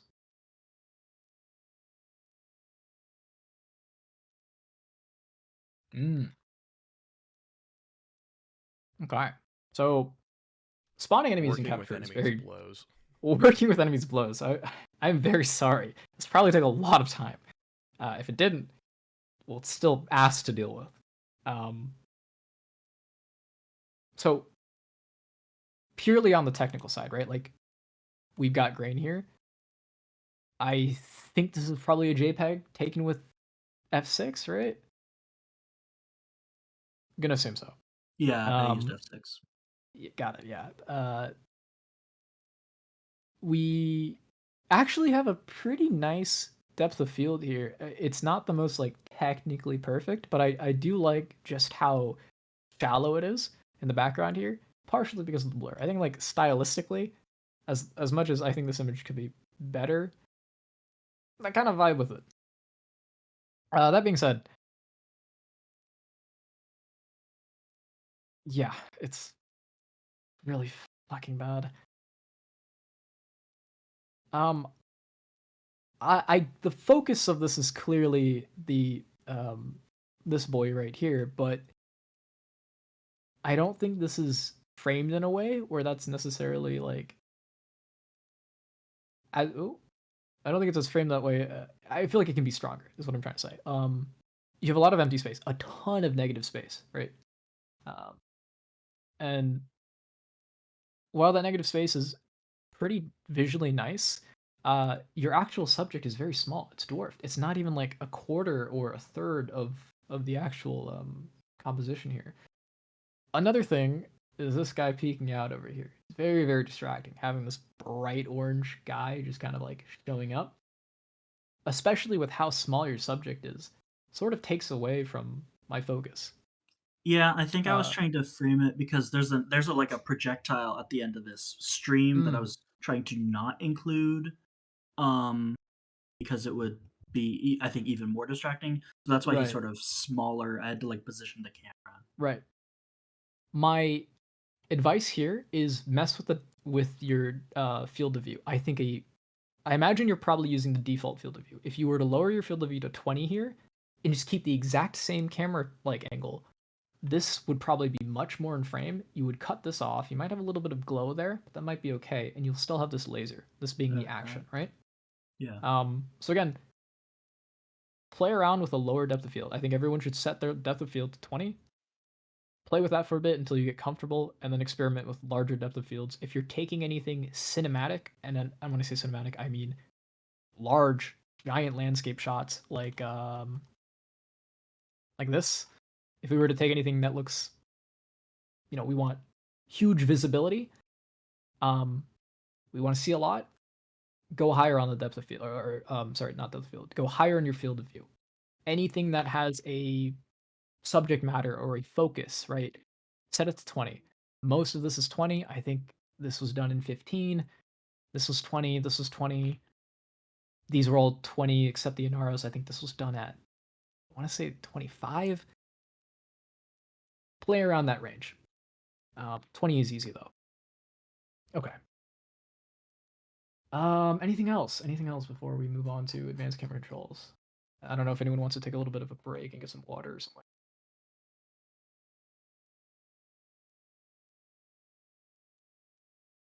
Okay, we'll convene in like 5 minutes. 10 minutes, I don't know. All right. Okay, well, thanks, everyone. You'll just chat for a bit. I'm going to use the restroom, and I'll be back in like 10 minutes. And everyone's here, we'll go back in advanced camera control and show that about. Sweet. I told you it'd be good. I definitely need other programs for my fucking text. GIMP, probably. Error. Don't touch that damn soundboard. I saw that duck. Don't touch that soundboard. I'm so happy I've got it muted. Swear to God if I hear that again. I don't know what you're talking about, Zerlex. Oh my fucking God, now I'm getting bamboozled. You know what? You spurred the internet, and the internet responded. Sajin, why are you so quiet? Huh? You were dead quiet for me, man. Why are sorry. you so proud? So what do you guys think so far? Is this valuable? I'm super this. I'm learning a A lot. bottle of ibuprofen in. I I definitely. feel Hearing like I'm Shiro being So open to new one was kind of entertaining. Hello. What? Lula, go away. Hi, Lula. Three of us are here in one room. I got a whole party That's- for this. That's Zerlex's Can you? girlfriend. Why are you massaging me? Fiance. Fiance. Fiance, that's the one. Yeah, my whole entire Captura knowledge was just lowering depth of field all the way and then just taking the screenshot. I Yep. didn't realize like, this is so difficult. It's For alright, no man. I ain't reason. touched it. Too The scared. entire process. So like most of this was like more of a crash course on Flat as fuck. what looks good rather than like how to use Captura. Yeah, But I think that's a lot like of it's another gonna- thing. Is it's gonna, like just knowing like Captura like scenes, like just knowing which ones are good, which one are bad. Because like when you said the chroma key was like don't use it to green screen, I'm like what? Yeah, it doesn't have an exposure setting. There's no like Yeah. natural air quotes lighting. Yeah, like that just alone getting told that is like huge DPS increase, let me tell you. I can give you a hint. If you don't want to install Reshade, you can kind of futz around with like a mobile green screen. Sajin, Yes. look, I'm all about integrity over here. What the fuck is chroma key? It's when it's So- green screen. It's like when you remove an entire color in post. Yeah. Oh, So it's what that thing happens that I is the use. Warframe Yeah. chroma. He picks up a green wall and he holds it. So I just No. gave you something to try typing, Shiro. You type that when you want to add text in. Oh, who's streaming? That would be me. All right. So you type the brackets omega, and you get a square, just a straight up square that you can color to how you like, and you can choose like a really dark Yeah. green color and increase the size. Okay.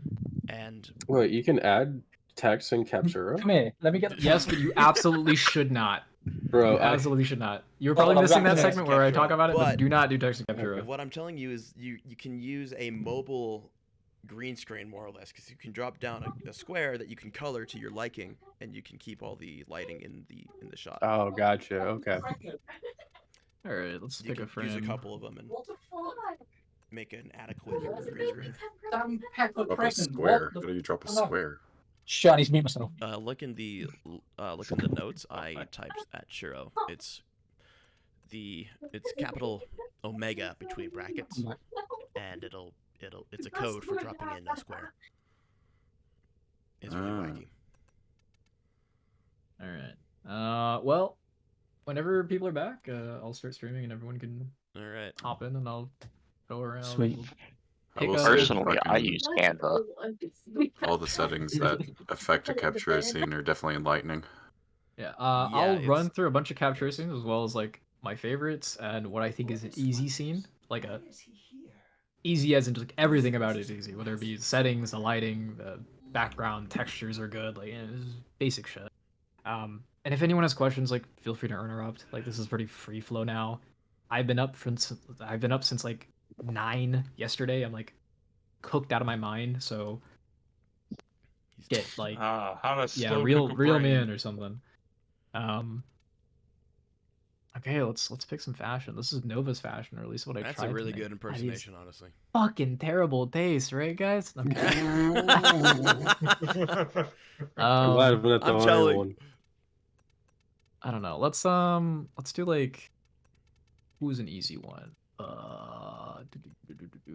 Let's go like poster boy. Yeah. Who are we doing here? I mean, I don't know. Let's go like. Damn. What? What's Excalibur? Huh? Okay, let's go Excalibur. Excalibur is easy. So fair warning: advanced camera control sucks. Yes. If you actually try to use this thing, you're gonna have a hard time. It's bad. Limit your exposure to it, but it's a powerful tool, so use it anyways. Just if you are gonna use it, just take some Excedrin before you do. Yeah, just understand that it's going to be incredibly frustrating, and that a lot of advanced camera control stuff is very unintuitive. It doesn't make any sense. It's bad. Inconsistent. Bad. All of you are about to see why this fucking fair warning is taking forever. This shit sucks, okay? And I made like, oh god, I made so many videos with it that were like 5 to 20 minutes long, or not 20 minutes, 5 to 6 minutes long of just pure fucking Captura. Ass, okay? Garbage. Okay, moving on. First, color key scene and why it's bad. Okay, we'll go into this, and then we'll look around. I saw the darkness. So, couple tips in Captura. I guess now that we're here, we can talk about Captura or like tips. Warning. Your gear wheel. If you equip a codec scanner, you can have idle animations. I hope everyone knows this already, but if you didn't know, this is how you get Warframe idle animations to play. Other things, can equip spears, and you can equip the little drill pistol thingy. Okay. Map off. Okay, so this is the default field of view. 65. Very, very, very high. Set it to 20. Much more reasonable. Oh god. Okay. So let's set up. Let's default these settings real quick. Okay. Jesus alone. And let's just. I'm just gonna set this to like black. Okay. So you notice the actual scene, the color of the scene, does not change lighting on the Warframe. It's not change the amount of lighting that is applied to Excalibur here. And let me know if I need to make the UI bigger. I have it pretty small on my end, but if you want more visibility in this, I can turn it up.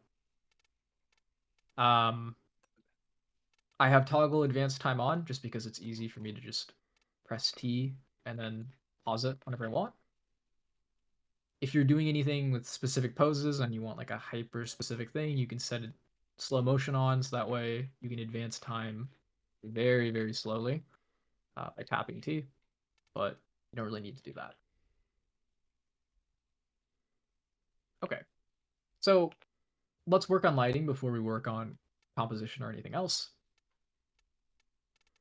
Here are your main light. This is your fill light, and this is your rim light. These lights are very, very dim in the chromatic or the chroma key scene or the color key scene. Suck. I'm going to set these different colors so that we can see what they look like, and I'm going to make sure that they are maxed out. I'm going to set the scene light very, very low so we can see the intensity as well as how large they are. The main light here, very large. The fill light is very dim. Maybe I can get a brighter blue. Get brighter blue. Still very dim, but you see that it brings out the shadows here, right? In conjunction with the main light, the idea of fill light is to change the exposure of the shadows that the main light doesn't hit. Okay.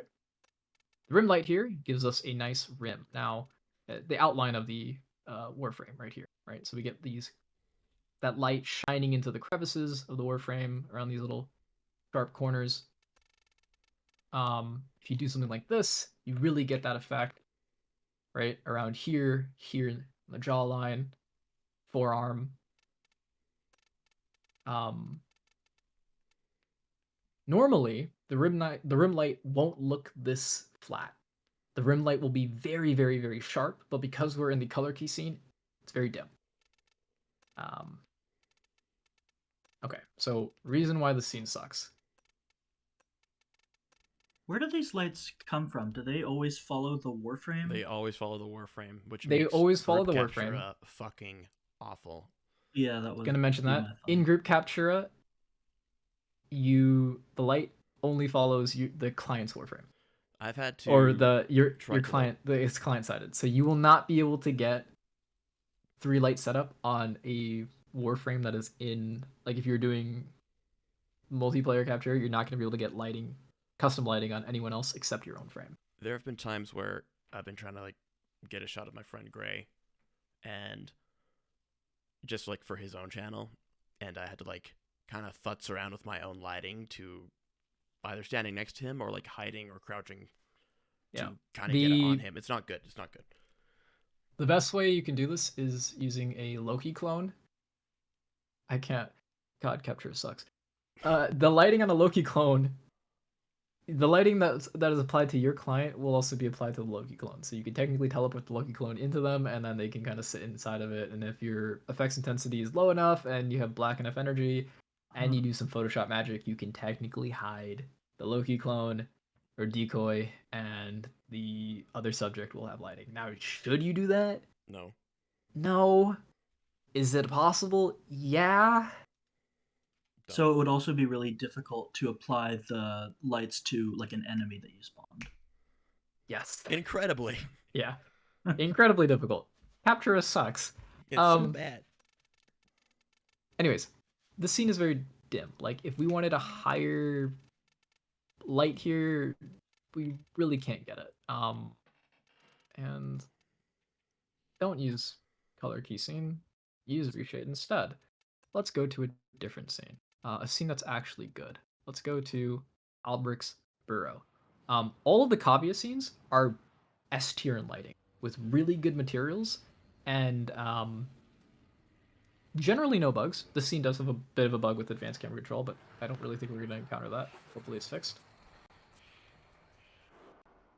First thing I do when I open up Captura is I toggle advanced time, just so that I have that setting ready.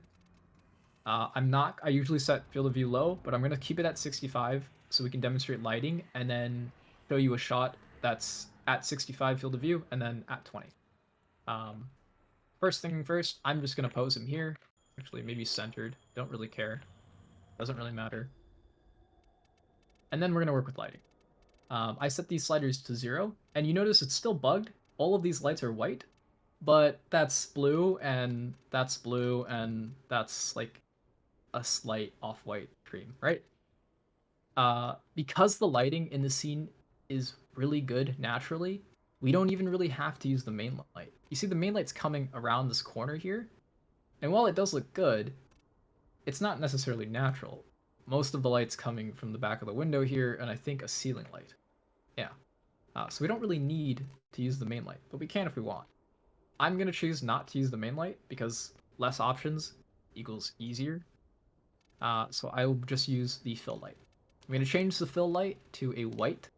It's a neutral white. I like the beach palette because you get like an off-white eggshell here with the yellows, and then you also get cooler colors here that aren't too dark. That's just like a personal stylistic thing though. Choose whatever color lights you think is appropriate. I would just try to match them with your scene because no one is going to buy this being red. Rim light. We could probably mess with the rim light here because we do have lights coming from the windows as context. So if we wanted, we already know that the lights from the windows are casting these really harsh shadows on the ground. So we could just play with a rim light, set that to white so that we have a nice right side here, okay? Let's mess with the lighting. I personally like having very low scene lighting just because I like to be dramatic. And because if the focus is on a frame, I don't want it to be naturally lit. I want it to be artificial. I still want it to look good. I still want it to fit, but I want all the focus to be on the frame. So I'm going to do things that make your eyes focus on the frame. And one of those things is to lower the scene light so that you don't see as much of the scene and instead you see more of Excalibur. So I'm going to set this about here. You notice how that affected the actual lighting on Excalibur because the Albrecht scenes, or the Kavya scenes in general, have dynamic lighting. And, right, they're not using light maps, which is really nice. So, again, if I set that very high, basically that's a main light. If I set that very low, I no longer have a main light. So now I might want to turn a main light on, and then I can kind of bring that back. I don't really want the main light, though, because I do want this dramatic look. I do want a lot of shadow. So I'm going to set this to about here. So I still have a little bit of color, or a little bit of brightness. The rim light will go here. So we just have a touch of that. And then we'll use the fill light as the primary light. And rotate this so that we have something that looks, I don't know, maybe like, let's go like that. Okay. It's okay. It's not the worst. It's not the greatest. My grain is set. I have grain setting turned off. The same position. Yes, but like because you can't completely. This is not exactly it. Fair enough. Well, yeah. I just wanted to see like the other rotations. They are the same positions though. Don't really want to miss the saturation. Keep it at 100. Now we drop the field of view. Now we're really zoomed in. Okay, now we frame our image like this. Wow, he's suddenly the focal point. Maybe we want to drop scene light just a little. Or maybe even drop it completely. Dropping it completely in other scenes will essentially bathe you in an ocean of pitch black with all the baked-in lights in a scene, like just like extremely visible. Like if this happens on the gas tile sets a lot. If you want to figure out where DE is putting their artificial lights, that's how you find out. Yep. So this is okay. Like it's not crazy. It's not really a strong shot. I mean, it's just him in a background, but like nothing about this is offensive. Really just focusing on lighting and then framing Excalibur, ignoring the background, just framing Excalibur so that he actually fits. So you notice like 20 field of view is a dramatic difference between that and I think the default was 65. Going from something like this, where Excalibur is very narrow and you can see so much of the background, right? Even though Excalibur is centered and he is framed there, you can see so much of the background because we have such a wide field of view. And the compensate, like we could try to scoot forward, but the camera has collision, so it doesn't really work. And even if we do get really close, he still maintains. He's still very thin because of the field of view. If we drop that to 20, well, less so, right? Like we can have a very clear focus on Excalibur. He's not as thin, and we can we can do something like this, right? Or yeah. Okay. We can also ooh, I clicked on the wrong thing. that. We can go even lower on our field of view and go 10. Now he's even flatter, right? You really want to get close headshot or something. The problem with this is that this does not work with the advanced camera control. That doesn't mean you can't use this when you're recording footage. If you don't use the advanced camera control and you basically just record, you know, like stuff like this, you can still have a very low field of view. You might have noticed that the lighting and exposure shifted once I toggled the time on. Some scenes will have the scene light affect the warframe in real time, but won't affect the scene until you basically unpause. Obvious scene being one of them. Because of that, I think I want to maybe change the lighting to be like that.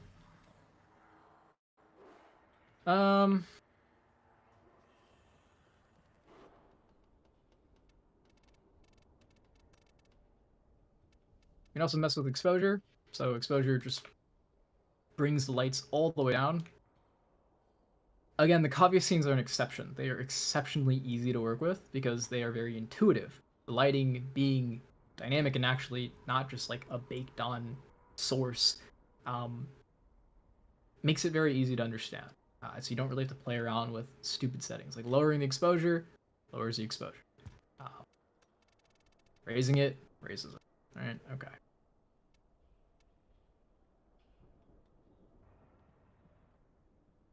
So we'll just do like a quick, I don't know, capture a track here. We'll just do like this, and then we'll just do like, I don't know, like that. This is not good. No. Most of the subject is clipped during this entire rotation, and that's because, well, the cameras are on a track.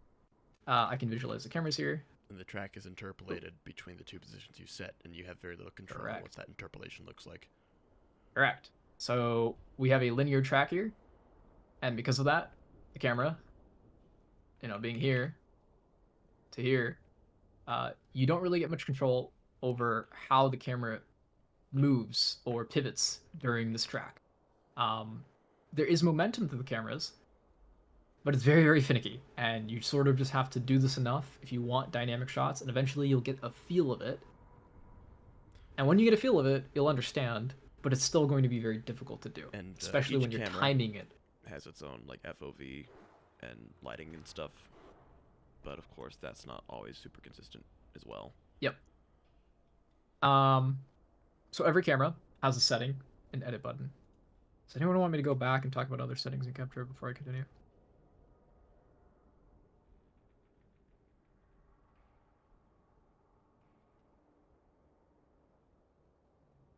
Okay. Yeah, every camera. This is the Albrecht's burrow scene. Every camera has a. You can edit the camera position, like this. And then you have settings. Okay.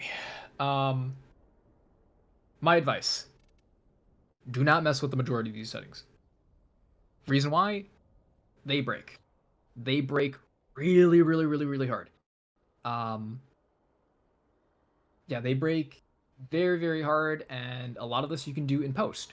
You want to fade, you can do that in post, right? You want saturation, you do that in post. You want grain, do that in post. You want dynamic field of view, that you do here.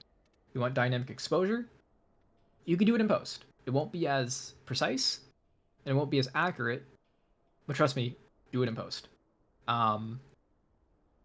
The only sliders here that I would really mess with, and I personally, from a personal, like, I rarely use these sliders, field of view and camera duration, ease out and in. Those are the only things you really want to touch. Slow motion and dynamic slow motion between different cameras rarely works and can be very, very finicky to set up.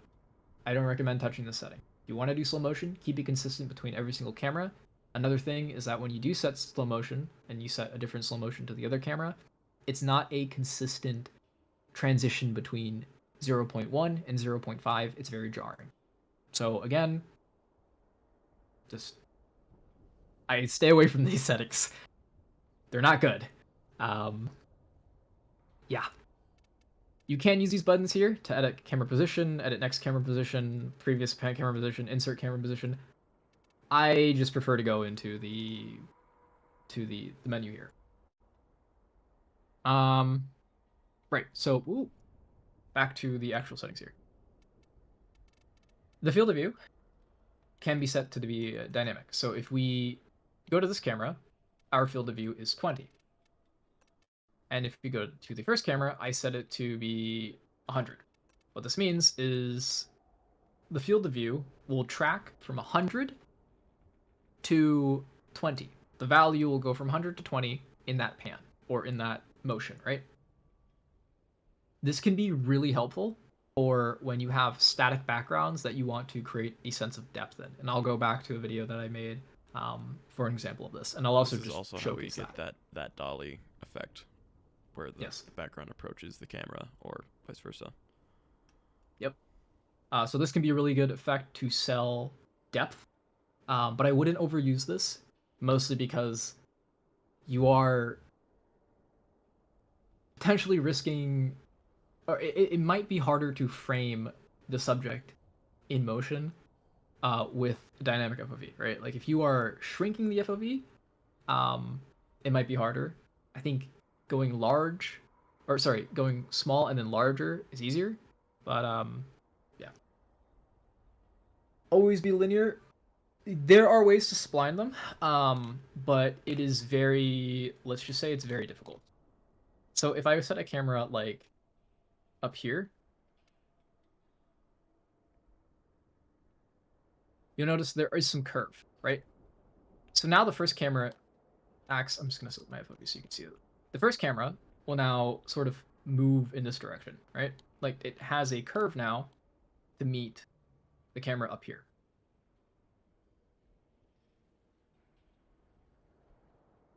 While that curve is nice to play around with, if anyone is working with advanced camera controls, I highly recommend sticking to 2 cameras, 1 and 2.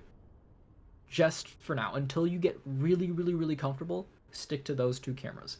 The biggest reason There's really is because no way to teach or explain what adding more camera does, or how to deal with them, because it just gets messy and bad, especially when you start adding duration and easing in and out, which can still be nice, but I'd be remiss to figure out how to explain them even at all. You have to experiment.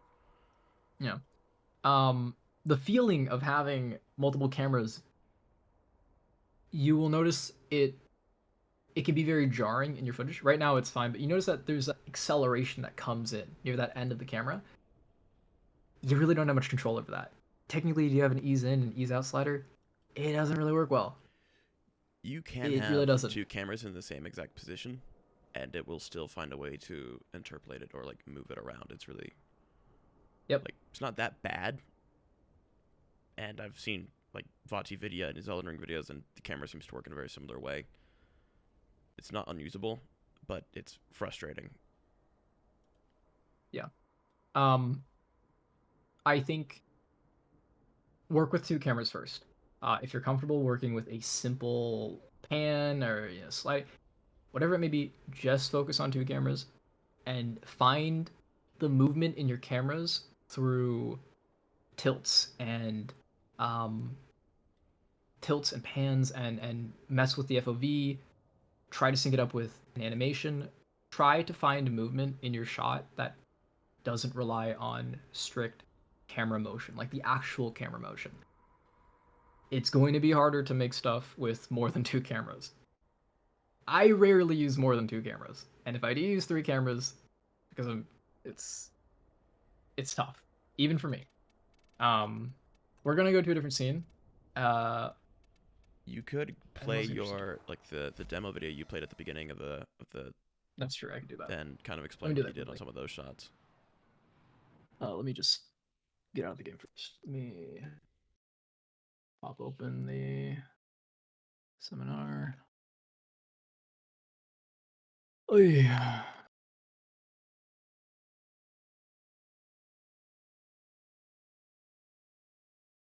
Okay. We're back to the let's wait for everyone to pile back in. Oh yeah. All right, we're back to the thing. Is everyone there? Is everyone? Okay. Where was it? No. Oh, don't want to play that.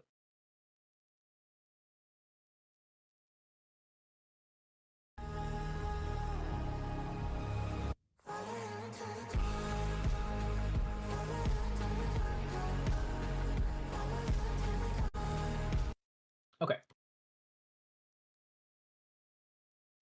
Yeah, there's a third camera there, so I'm going to mute this so that it doesn't get annoying. This bitrate's terrible. My channel.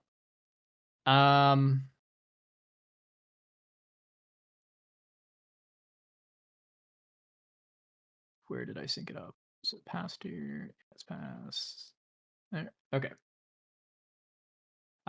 This is 3 cameras, and even with 3 cameras and a lot of easing, and all of this being shot in 0.1 speed and then ramped up 1,000% to basically be equivalent to 100% speed, you can still see a very jarring camera shift.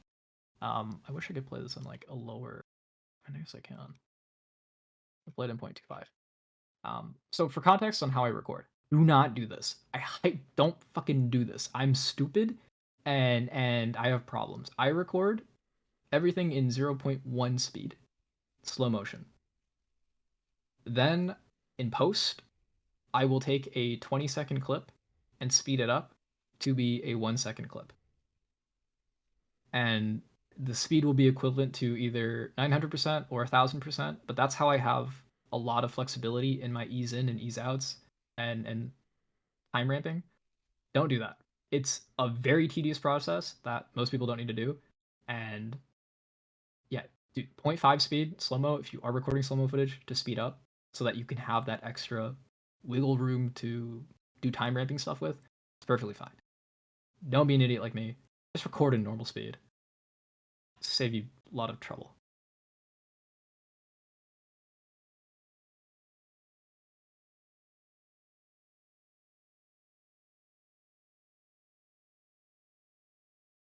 So I timed it.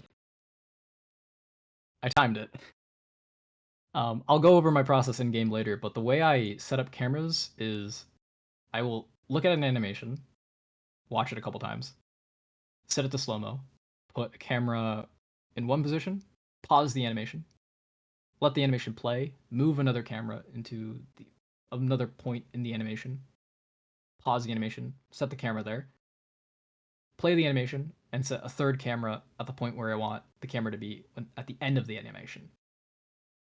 Then I pray that I have the timing down right, and I will play the animation at 0.1 speed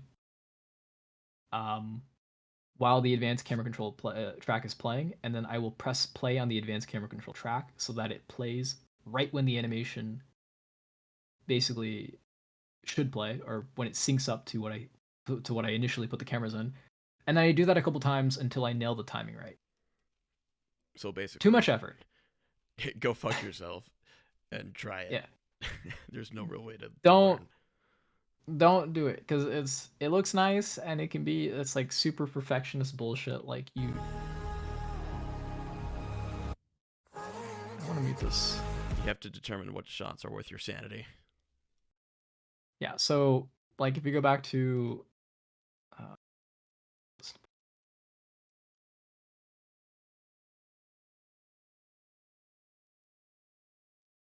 so this is one, and then the camera shifts here. I did do some post editing, so I do have a slight transform effect where basically I just I apply a little bit of scaling to the footage because I don't really care too much about resolution here. And this is obviously a test demo. And then right when the machete is going to swipe, I apply a little bit of horizontal motion to the actual footage itself in the timeline. So there is a bit of artificial camera shake and artificial movement in the camera to help sell the transition. That's more of an editing tip, but like, it's there, I guess.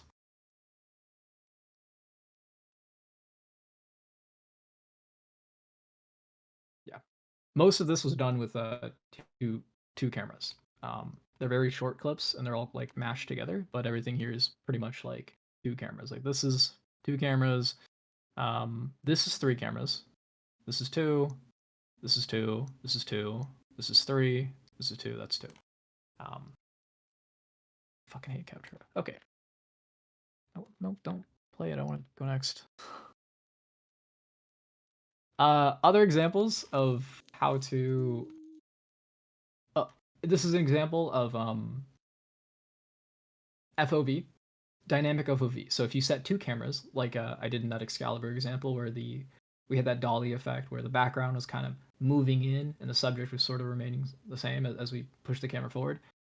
That effect can be used on skyboxes and static objects, basically 2D flat objects, to make them appear as if they have depth. So I do this in this video here.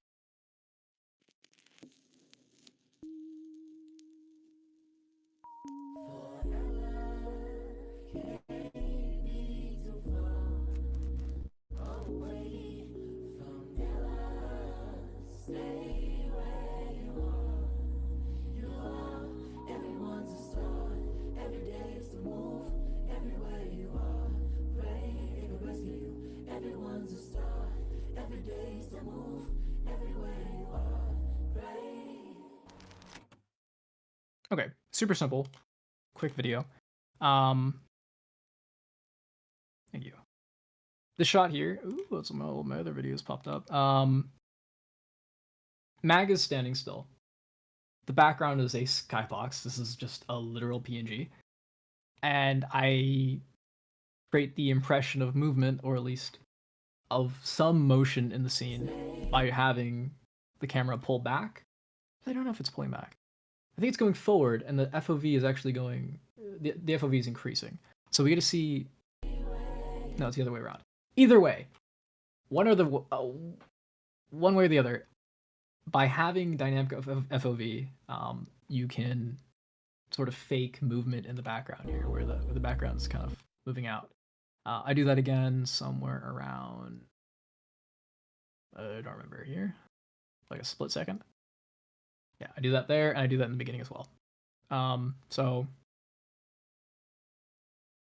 dynamic FOV, very, very cool. Helps make 2D flat images, because obviously if I were to dolly, or if I were to move the camera back and forward while facing a 2D flat image that's a skybox, nothing changes. And I'll go into Captura to show you that. For me, I think dynamic FOV is one of the biggest sellers of like this is a better production or a more interesting shot. It's one of the most powerful things I can use, at least in it my adds opinion.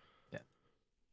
If you cannot add motion because of Captura's stupid like add a third camera and everything gets wonky, or like moving a warframe during advanced camera control is like hell, or whatever, you can add the illusion of movement by just having field of view changes, and that adds a lot of dynamic stuff. This is going on for it's 2 hours, okay. But what else is in this video?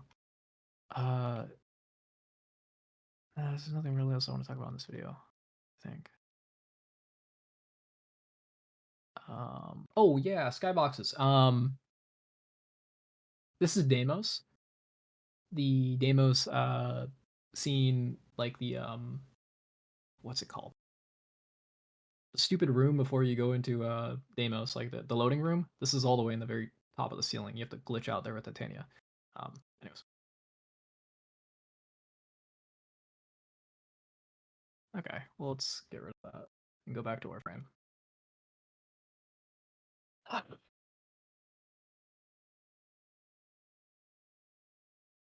me open my. Sorry, I'm like swapping between streams so much. No, you're good. So you've been recording this too? Because I mean, I've been recording the entire Discord thing. Oh shit. I stopped recording after the presentation. Oh, don't worry about it. Because the advanced camera was I still got it. It just won't be perfect because I'm going in between the notes as well. Don't worry, guys. Okay. It's all recorded. It's all saved. Let's take a look at we'll try to recreate that Nova Umbral, like AFK, idle stuff, right? But we'll make it better. So we'll use Plains of Eidolon, or not Plains of Eidolon. Oh my god, I'm cooked. Or Valis, because it's Valis, easy. Yeah, I'll upload this as an unlisted video, and I'll have a dedicated link down here, and maybe I'll make another Ludens Captura chat thing to place it in. If anyone's wondering what my reshade settings are, I have 1, 2, 3, 4, 5 settings, and you don't actually need any of this shit because I'll show you what my game looks like without reshade and what it looks like with reshade. That's it. Nothing. It's color correction.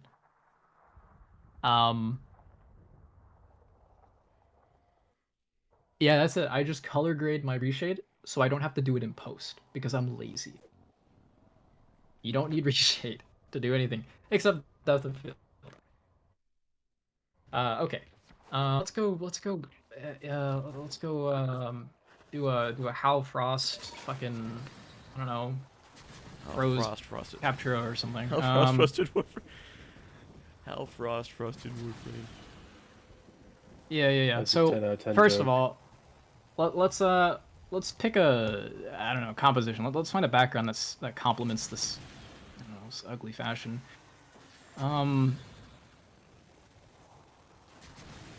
It's pretty bad. Damn. Well, none of the snowy stuff is really going to fit with this vibe, so I want to go inside, which means I have to pull out the Necromac and show you guys how to do illegal stuff that will get you banned. Oh, are we committing crimes already? Don't worry. Yeah, check this shit out. It's fucking sick. Okay, watch this. God, I hate Captura. Why did they should just let you open the doors? Let me in. Open the door. Oh, you're doing. Oh no. Oh, that's not letting me. Why are you I am the door now. Let me do the thing, please. Please, I have a live audience here. Please, I'll be mocked. It's not letting me do the thing. Okay, that's fine. I'll just. There we go. Hey, look at that. What? And the tiles. You can get inside of tile set stuff using your deck. Why do I keep fucking? Oh, stream is paused. Yep. Okay. Hold on. Sorry. Yep. There we go. Okay. Yeah, you can use Necromax or just summon them as long as you don't summon them too far out, and you can kind of transference into them. Lets you get into sealed areas and tile sets. This works with Plains of Eidolon caves, or Valis, obviously, Deimos. I don't think there's anything sealed in Duviri, but I guess you can give it a try. I haven't tried it. I'd also just avoid Duviri scenes. They're just terrible scenes to work in. Terrible lighting. But yeah, let's do something here with Frost because it's like techie or whatever.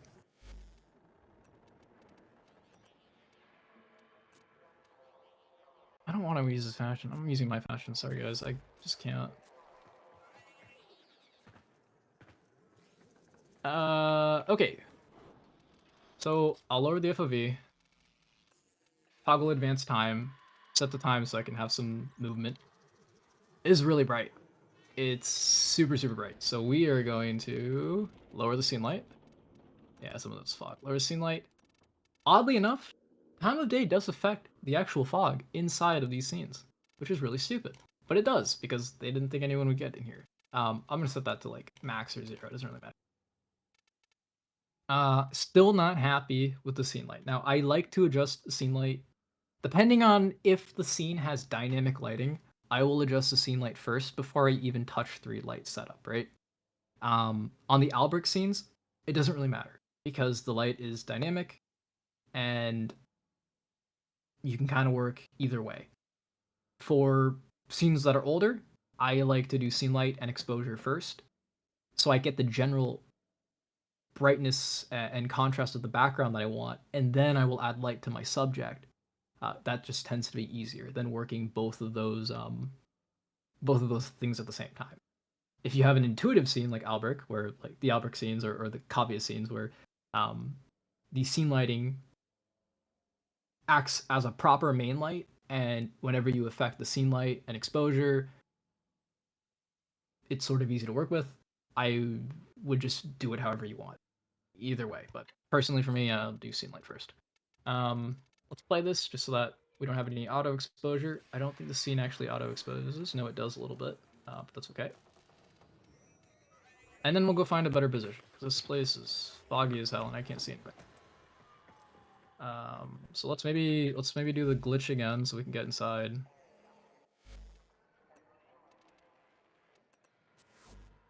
I don't have titanium fashion, I'm sorry.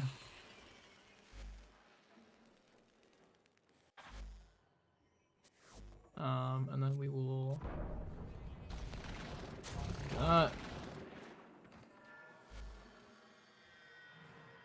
Yeah, I know. You used to just be able to do that with Hydroid and just like, you know, puddle through the wall. Not anymore. Makes me sad. Yeah. And let's get like a nice idle pose. What do I have on this guy? It's Limbo. Let's get a pistol on.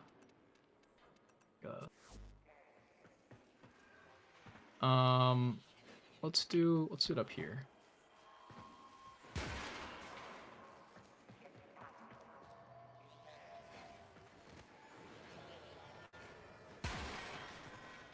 Oh.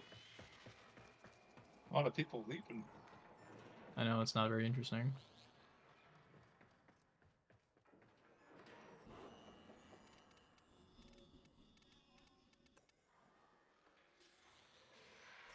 Yeah. Well, there's also St. Patrick's Day.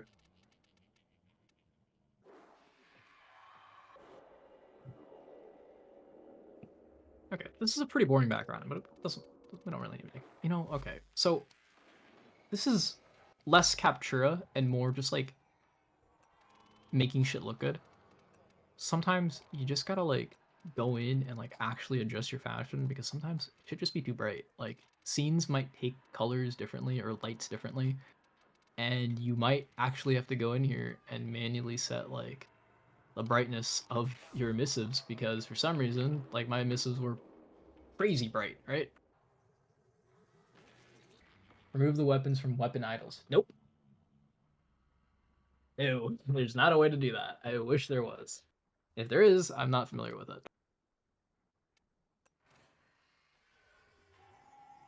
Okay, so let's do that, and then let's set some scene light. Let's mess with the fill first. I want slightly like that, and then I want the scene light to be very, very dim, so we can have dramatic lighting on one side. I don't really want a rim light here. I don't really want to see. I don't want a main light because it's way too bright. The natural scene light. I'm actually using the fill light as the main light here, and I'm using the natural light as, well, I guess the fill light, right? This is pretty dim, but then I can raise this and use the fill light as a pseudo soft main light instead of actually using this harsh light, because I have my scene lighting set pretty low.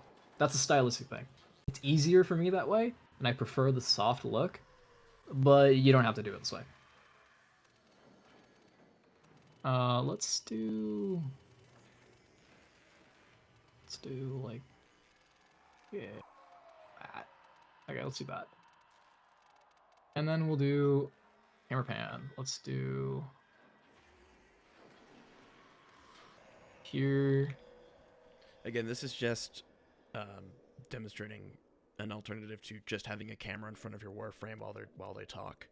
It doesn't need to be some head clipping here, but that's extremely complex.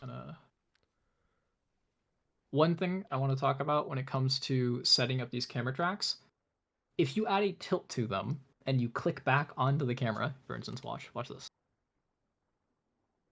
Yeah, I'll just add another camera. Oh wait, it doesn't do that. Did they fix it? No way. They didn't. I promise you, it's still in the game. Oh wait, no, they did. It's tilted. I mean, unless this was like just recently. Okay, like the well, last see, week or two. that's the glorious part about Capture. It's so inconsistent. I don't even know if they fixed it or not. Basically, generally, when you go back and click onto these cameras, and if they do have a tilt, it'll reset the tilt. Anyways,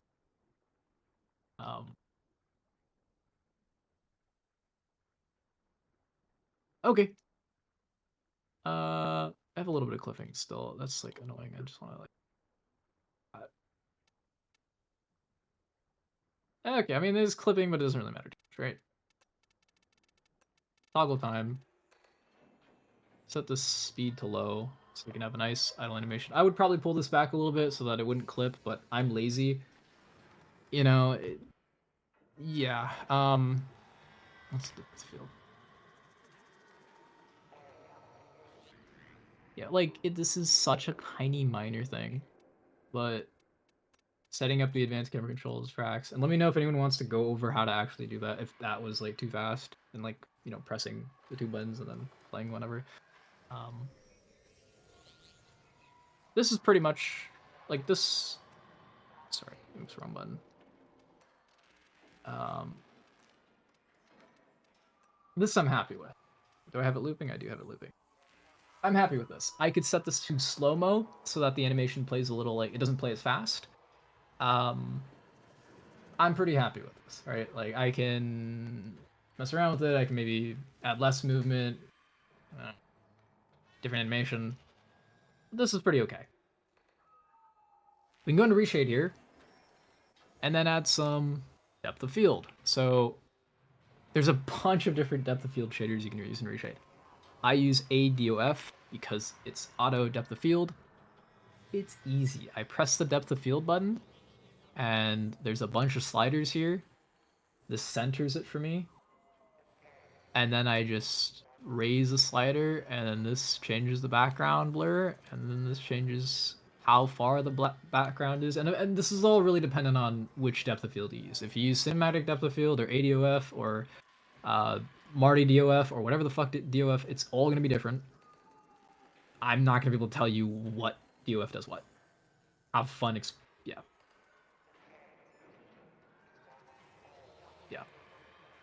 So now that I've added some depth of field, and you notice that like depth of field can get really messy here, right?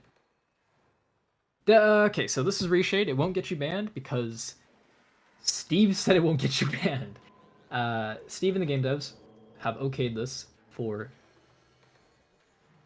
almost half a decade. Like not half a decade. It's been like over 5 years. Can you provide like a link to that? I can provide a link to reshade. I'll provide a link to reshade. I'll also provide installation guides. Thank you. Yeah, so installation guides, reshade. Won't get you banned. Can't think of anything else. Yeah, won't get you banned.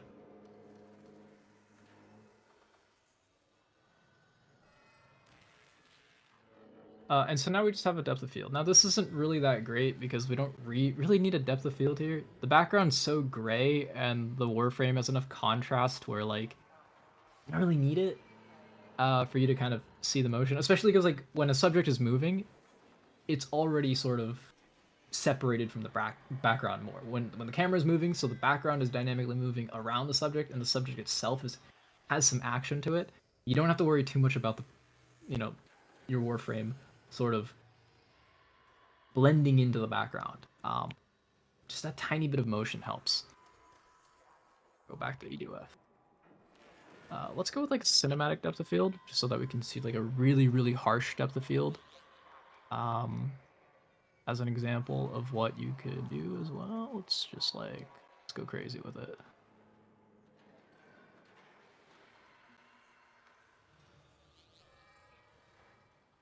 Yeah, so you have a pointer if you hold down.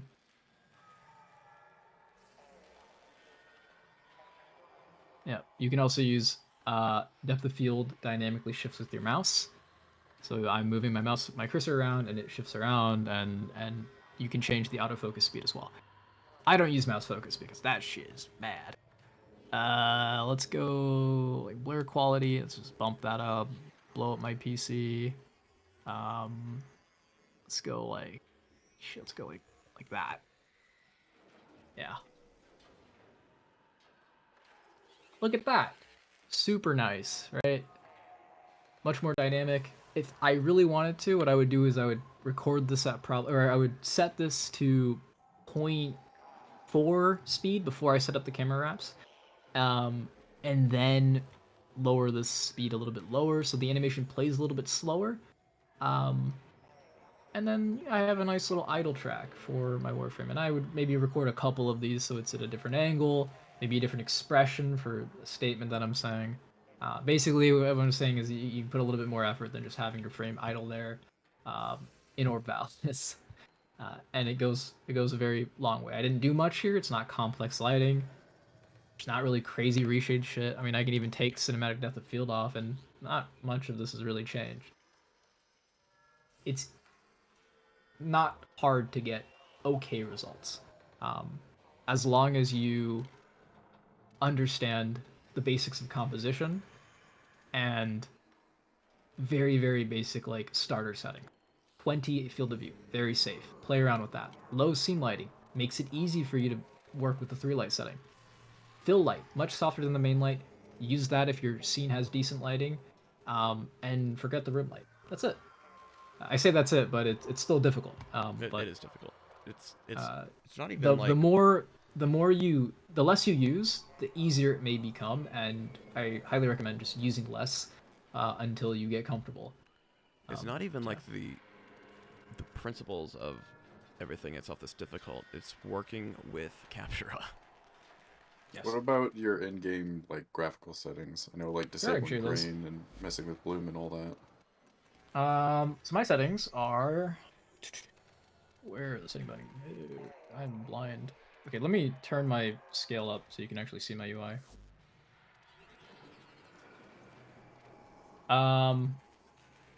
Brightness, contrast, 50/50. Default settings. Field of view, 90. This affects gameplay, does not affect Captura. I don't have upscaling. I'm running at 1920, 1080p. I record everything at 1920, 1080p, 60 FPS. Don't record any higher, don't need to.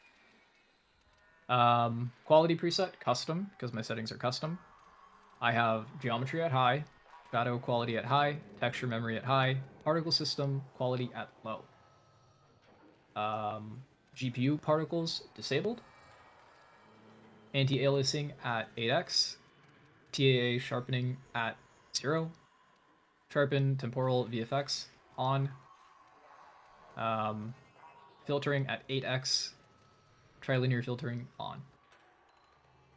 May I ask what graphic card you have? I have a graphics card that's overkill for this. You can probably run this on a 2080. I have a 4070. Damn. But you think it works on a 2060 Super? Absolutely, yes. Oh, Warframe is piss easy to run. I was running these graphics on like a 1060. You're fine. You can run Warframe. Because I always have a problem where like sometimes like there'd be like a big like it would just white out for like a split second on my screen when I'm doing Captura for some reason. I was wondering if there's like I'm on 1350 and it still works fine. Strange. Yeah, I might have to try your settings because that's probably why. When we got the Intradi labs, there were times where, like, you know, the enemies would die in a big flash, right? And I'd get this really scary big black square on my screen, and I thought it was something horrible, but like the health bar was like layered over it, so it was something in game. But it was terrifying seeing just this. It's like they're live censoring something. Like, oh my gosh, don't look. It's like, what is that? It was horrifying. But I think Warframe's had a couple instances of graphical issues like that, but they're rare. Yeah. Fear the attack of the black box. It's true. Have you seen it? It's horrifying. Remember, Warframe can be run on a Nintendo Switch. Yeah. I have not seen that, but it sounds amazing. A couple things. Warframe can also be run on Jello. It kind of can be. The advanced setting here, like, you don't need dynamic lighting. You don't need volumetric lighting. I think Cool Kid or someone did a really good video about what Warframe setting. It wasn't Cool Kid. I'm blanking on his name, did a really good video on like how much these video settings actually affect the visuals of Warframe. It does not matter. Yeah, it looks nicer. It especially looks nicer when you are hyper fixated or like hyper focused on a Warframe, certain parts of a Warframe, where you're doing like really, really close up shots. But you don't need them. In fact, sometimes it might actually be better to go without dynamic lighting, because sometimes the dynamic lighting on some scenes, newer scenes in particular, can get really extreme and kind of wonky. There are moments where I wish the graphics engine was classic, especially in the Orbiter, and I'll touch on the Orbiter later. But yeah, you don't need to have everything maxed out. Sometimes less is more. Like I have SSAO on medium and volumetric fog quality on medium, and I have a graphics card that can probably run everything on high. These are the settings that I think look better, and I do a little bit of post-processing to make things look better. But at the end of the day, your game settings matter less than your composition and your ability to light a scene. If you can light a scene and make the composition look good, the resolution and fidelity is sort of irrelevant. And yeah, that's my biggest advice on settings here. Is nice settings are good to have, but don't crush on don't crunch on them. What's up? Odd question, but why is Bloom on 4? I set Bloom to 4 because I do like Bloom. I just don't have it set default because that's way too much. Sometimes I have it to 0, but I do like a little bit of, just a tiny bit. It gives the camera more personality, like the Captura camera more personality, just having a little bit of like glint, or you see some distortion there with Bloom. But having it anything past 4, for me, feels a little bit uncomfortable and distracting. So, personal taste thing. Other things. I have glare turned off. Distortion's on. Depth of field off. Because I work with depth of field in Reshape. Motion blur off. Because if you want motion blur, you can do it in post. Or Reshape, actually. You can do it in Reshape. I'm not actually sure what the distortion setting does. I've just had this on for like years and I haven't turned it off. So it's basically like when you shoot a gun and you see that ripple around like the barrel. Yeah, okay. It's those I kinds keep of it on. distortions. I think that's on for gameplay and not necessarily Captura. Yeah. Yeah, that's mainly what it's on for. I have local reflections turned off. Wow, I'm surprising myself. Yeah, okay. I have local reflections turned off. I think I turned this off because I didn't want local reflections reflecting back into my Warframe on lower quality. Some scenes that are, a little bit older might have local reflections, and when they reflect things onto your Warframe or lighting or surfaces onto your Warframe, tends to be low resolution textures and it kind of looks like shit. So I turned it off. I think that's the reason why I turned it off. Can't think of other reasons why I would.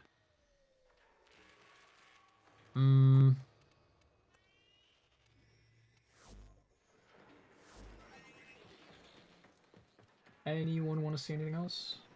Any action shots? You said you were going to talk about the ship or the Lisette. Oh, right. I wasn't Lisette, sure thank you. what you were going to talk about there. Oh, look how like jank the camera. Like you can't even like what is up with the Your UI? UI. It's too big. Fucking busted. Yeah, so Orbiter scene. I can just type it in. Man, I'm broke as shit. The size of your UI was fun before. Let me make sure everyone can see it. Okay, Orbiter scene. The Orbiter scene, the lighting here, is dynamic. It is dependent, and it auto-exposes, depending on the color of your ship, as well as the lights on your ship. So, I have my Orbiter very vanilla, for a very specific reason. This is less to do with Captura, but it also applies to Captura, and more to do with Arsenal screenshots. So if you go into the Arsenal,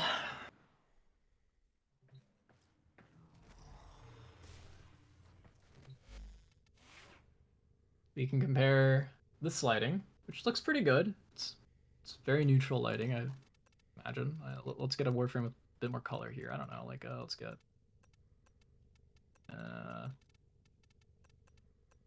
this Anaris, okay? Anaris. Now, if I were to go to, I don't know where customize. There's too many settings. It is in equipment. There it is. I were to change this to a dark color. Ah, a look that says and change I this have to arrived. a bright color. Lighting all of a sudden gets changed. Yeah. Your That ship is a noteworthy difference. Your ship will change the lighting because it's reflective. And the sources here, the energy color or emissives, I guess. It won't take into consideration the color, but it will take into consideration the the gamma, the brightness of it. So something to note when it comes to your arsenal and your fashion and why it might look shit or why it might look better in the orbiter. So if I were to darken my energy, I usually keep it like that. Wow. Okay. We can go back to Captura. We can review some scenes that I think are good. And if we want to wrap up, we can. I don't know if anyone has anything else they want to know or see. I think we're mostly at the end of it. Glitches and weird shit. Though. Okay. This might have gotten covered previously, and so ignore me. How do you deal with Captura making the scenes look different from the way they do in game? Ludens reminds the operator to take time for themselves. So Pressure creates diamonds, yes. But usually just adapting to that. A lot of these scenes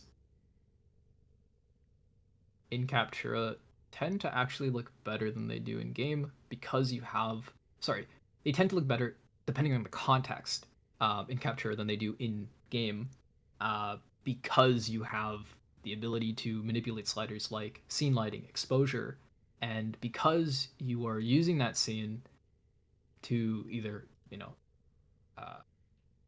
with a frame in mind or a subject in mind, you basically just have more control. It might not be exact, the lighting might not be updated, it might not even be the same, but you do have more control, and the ability to use that control, or just the fact that you have it allows you to sort of work around that, work around the fact that it's not accurate. So a good example of this, I guess, would be the Galleon scene. I know the Galleon Captura scene has very, very different lighting than the actual tile set, but it's not bad lighting. It's just different. There are very few scenes with objectively bad lighting. There are some scenes with harder to work with lighting, but I don't think there's a single scene that's impossible to work. I don't know. What do I mean? Grenier fashion. Sure, why not?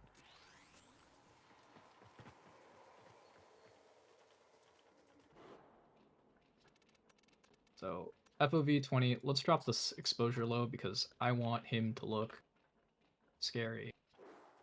Let's get him. I like this ray of light. I like this corner for some reason. I don't know. I might change the bows later. A little bit. Very cool numbers. It's bugged out. Very cool digits that go into the billions.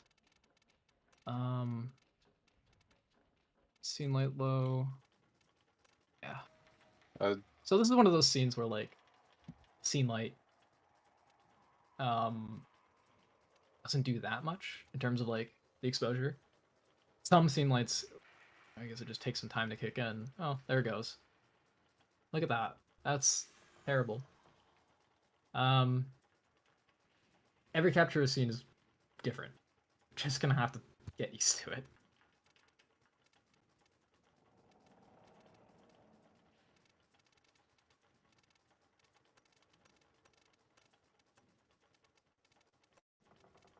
Basically, yeah. I'm gonna use a rim light here because it's brighter than the fill light, and the fill light is not bright enough. So I'm gonna use the rim light as a fill light. So just have it on this side. And again, I'm using the scene light as the main light here. I guess that's the inverse. I'm using the scene light as the fill light so that we have a little bit here, and then I'll use the rim light because it's brighter, but it's not too blinding bright, nor is it as large as the main light. So that we just have a nice little glow there. I'm gonna make this a little bit warmer. We are in a Grenier tile set. I'm gonna lower the scene light just a tad bit so it stands out some. Field of view at 20. Sure. This is pretty boring, but I'm just gonna wait for a pose, and then we'll.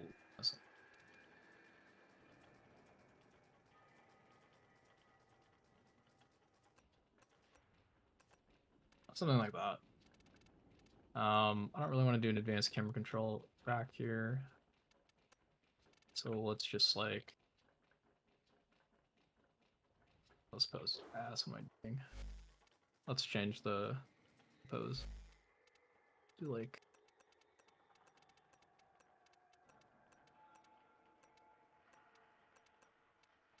Let's do like quarterbacks or something. Why not?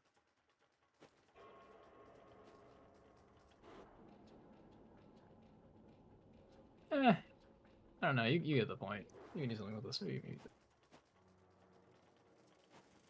work.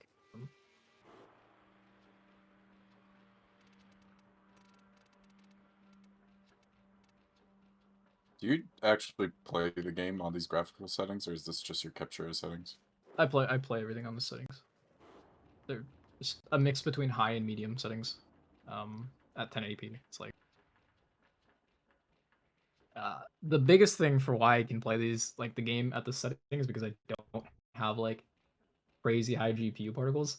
So I don't ever run GPU particles because they are a killer to your bitrate when you record, and also just because my graphics card I don't like them and I think they look ugly. So.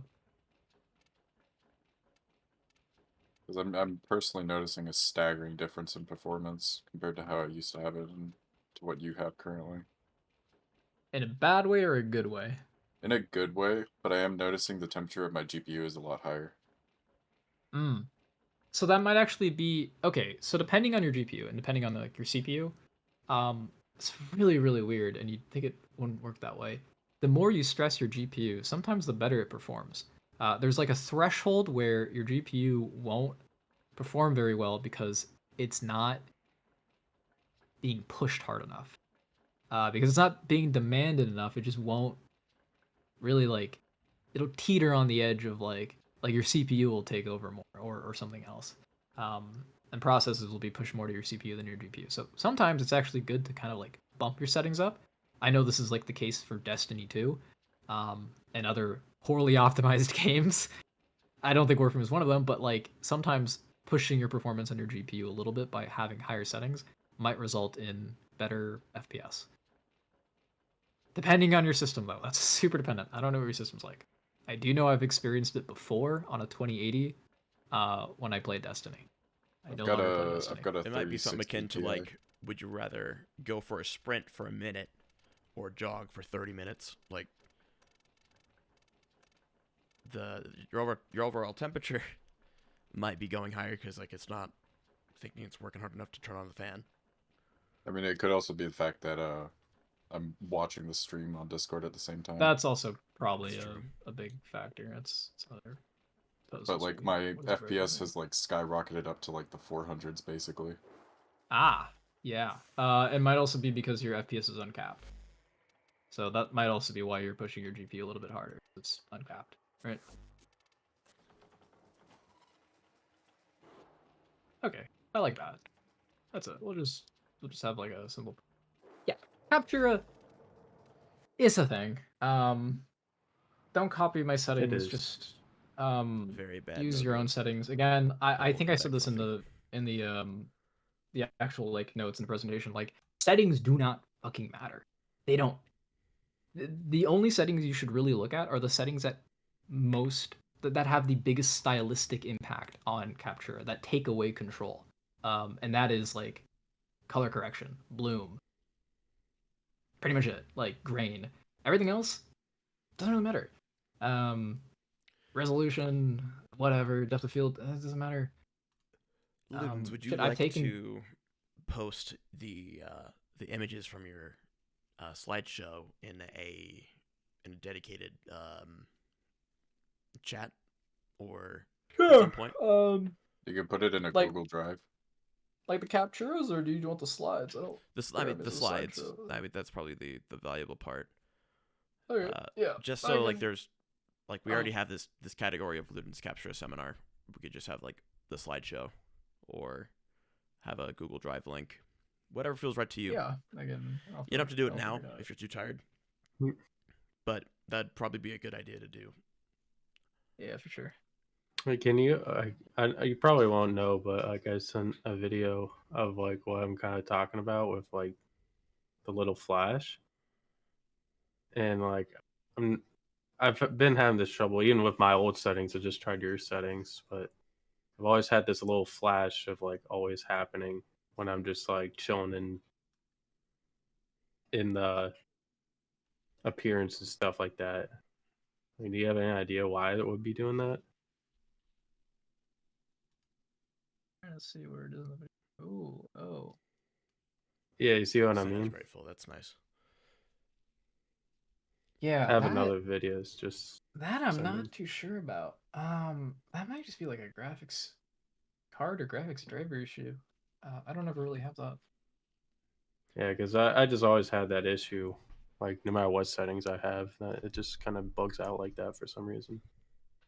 I'm leaning toward that being like a hardware software issue rather than like an actual graphical issue, like your settings. I've never seen that before either.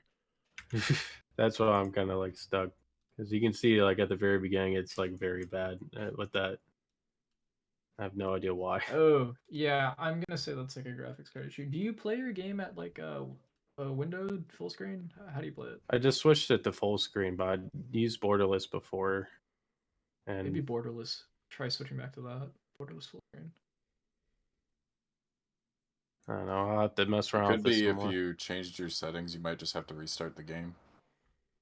Well, it was happening like before on like my other settings. I've had that as well. happen to me before. Updating my drivers is what fixed it. You are allowed to Your speak, graphics drivers, like the graphics card drivers. Yeah. Yep. Okay. So you might try that. If that doesn't work, I don't know, but that's how I fixed it. What happened to me? I'll definitely try it. I appreciate the help, guys. All right. Yeah. That was a great event. That was a success. Fun. I Thanks learned for shit putting all ton. that together, Ludens. You certainly did not have to.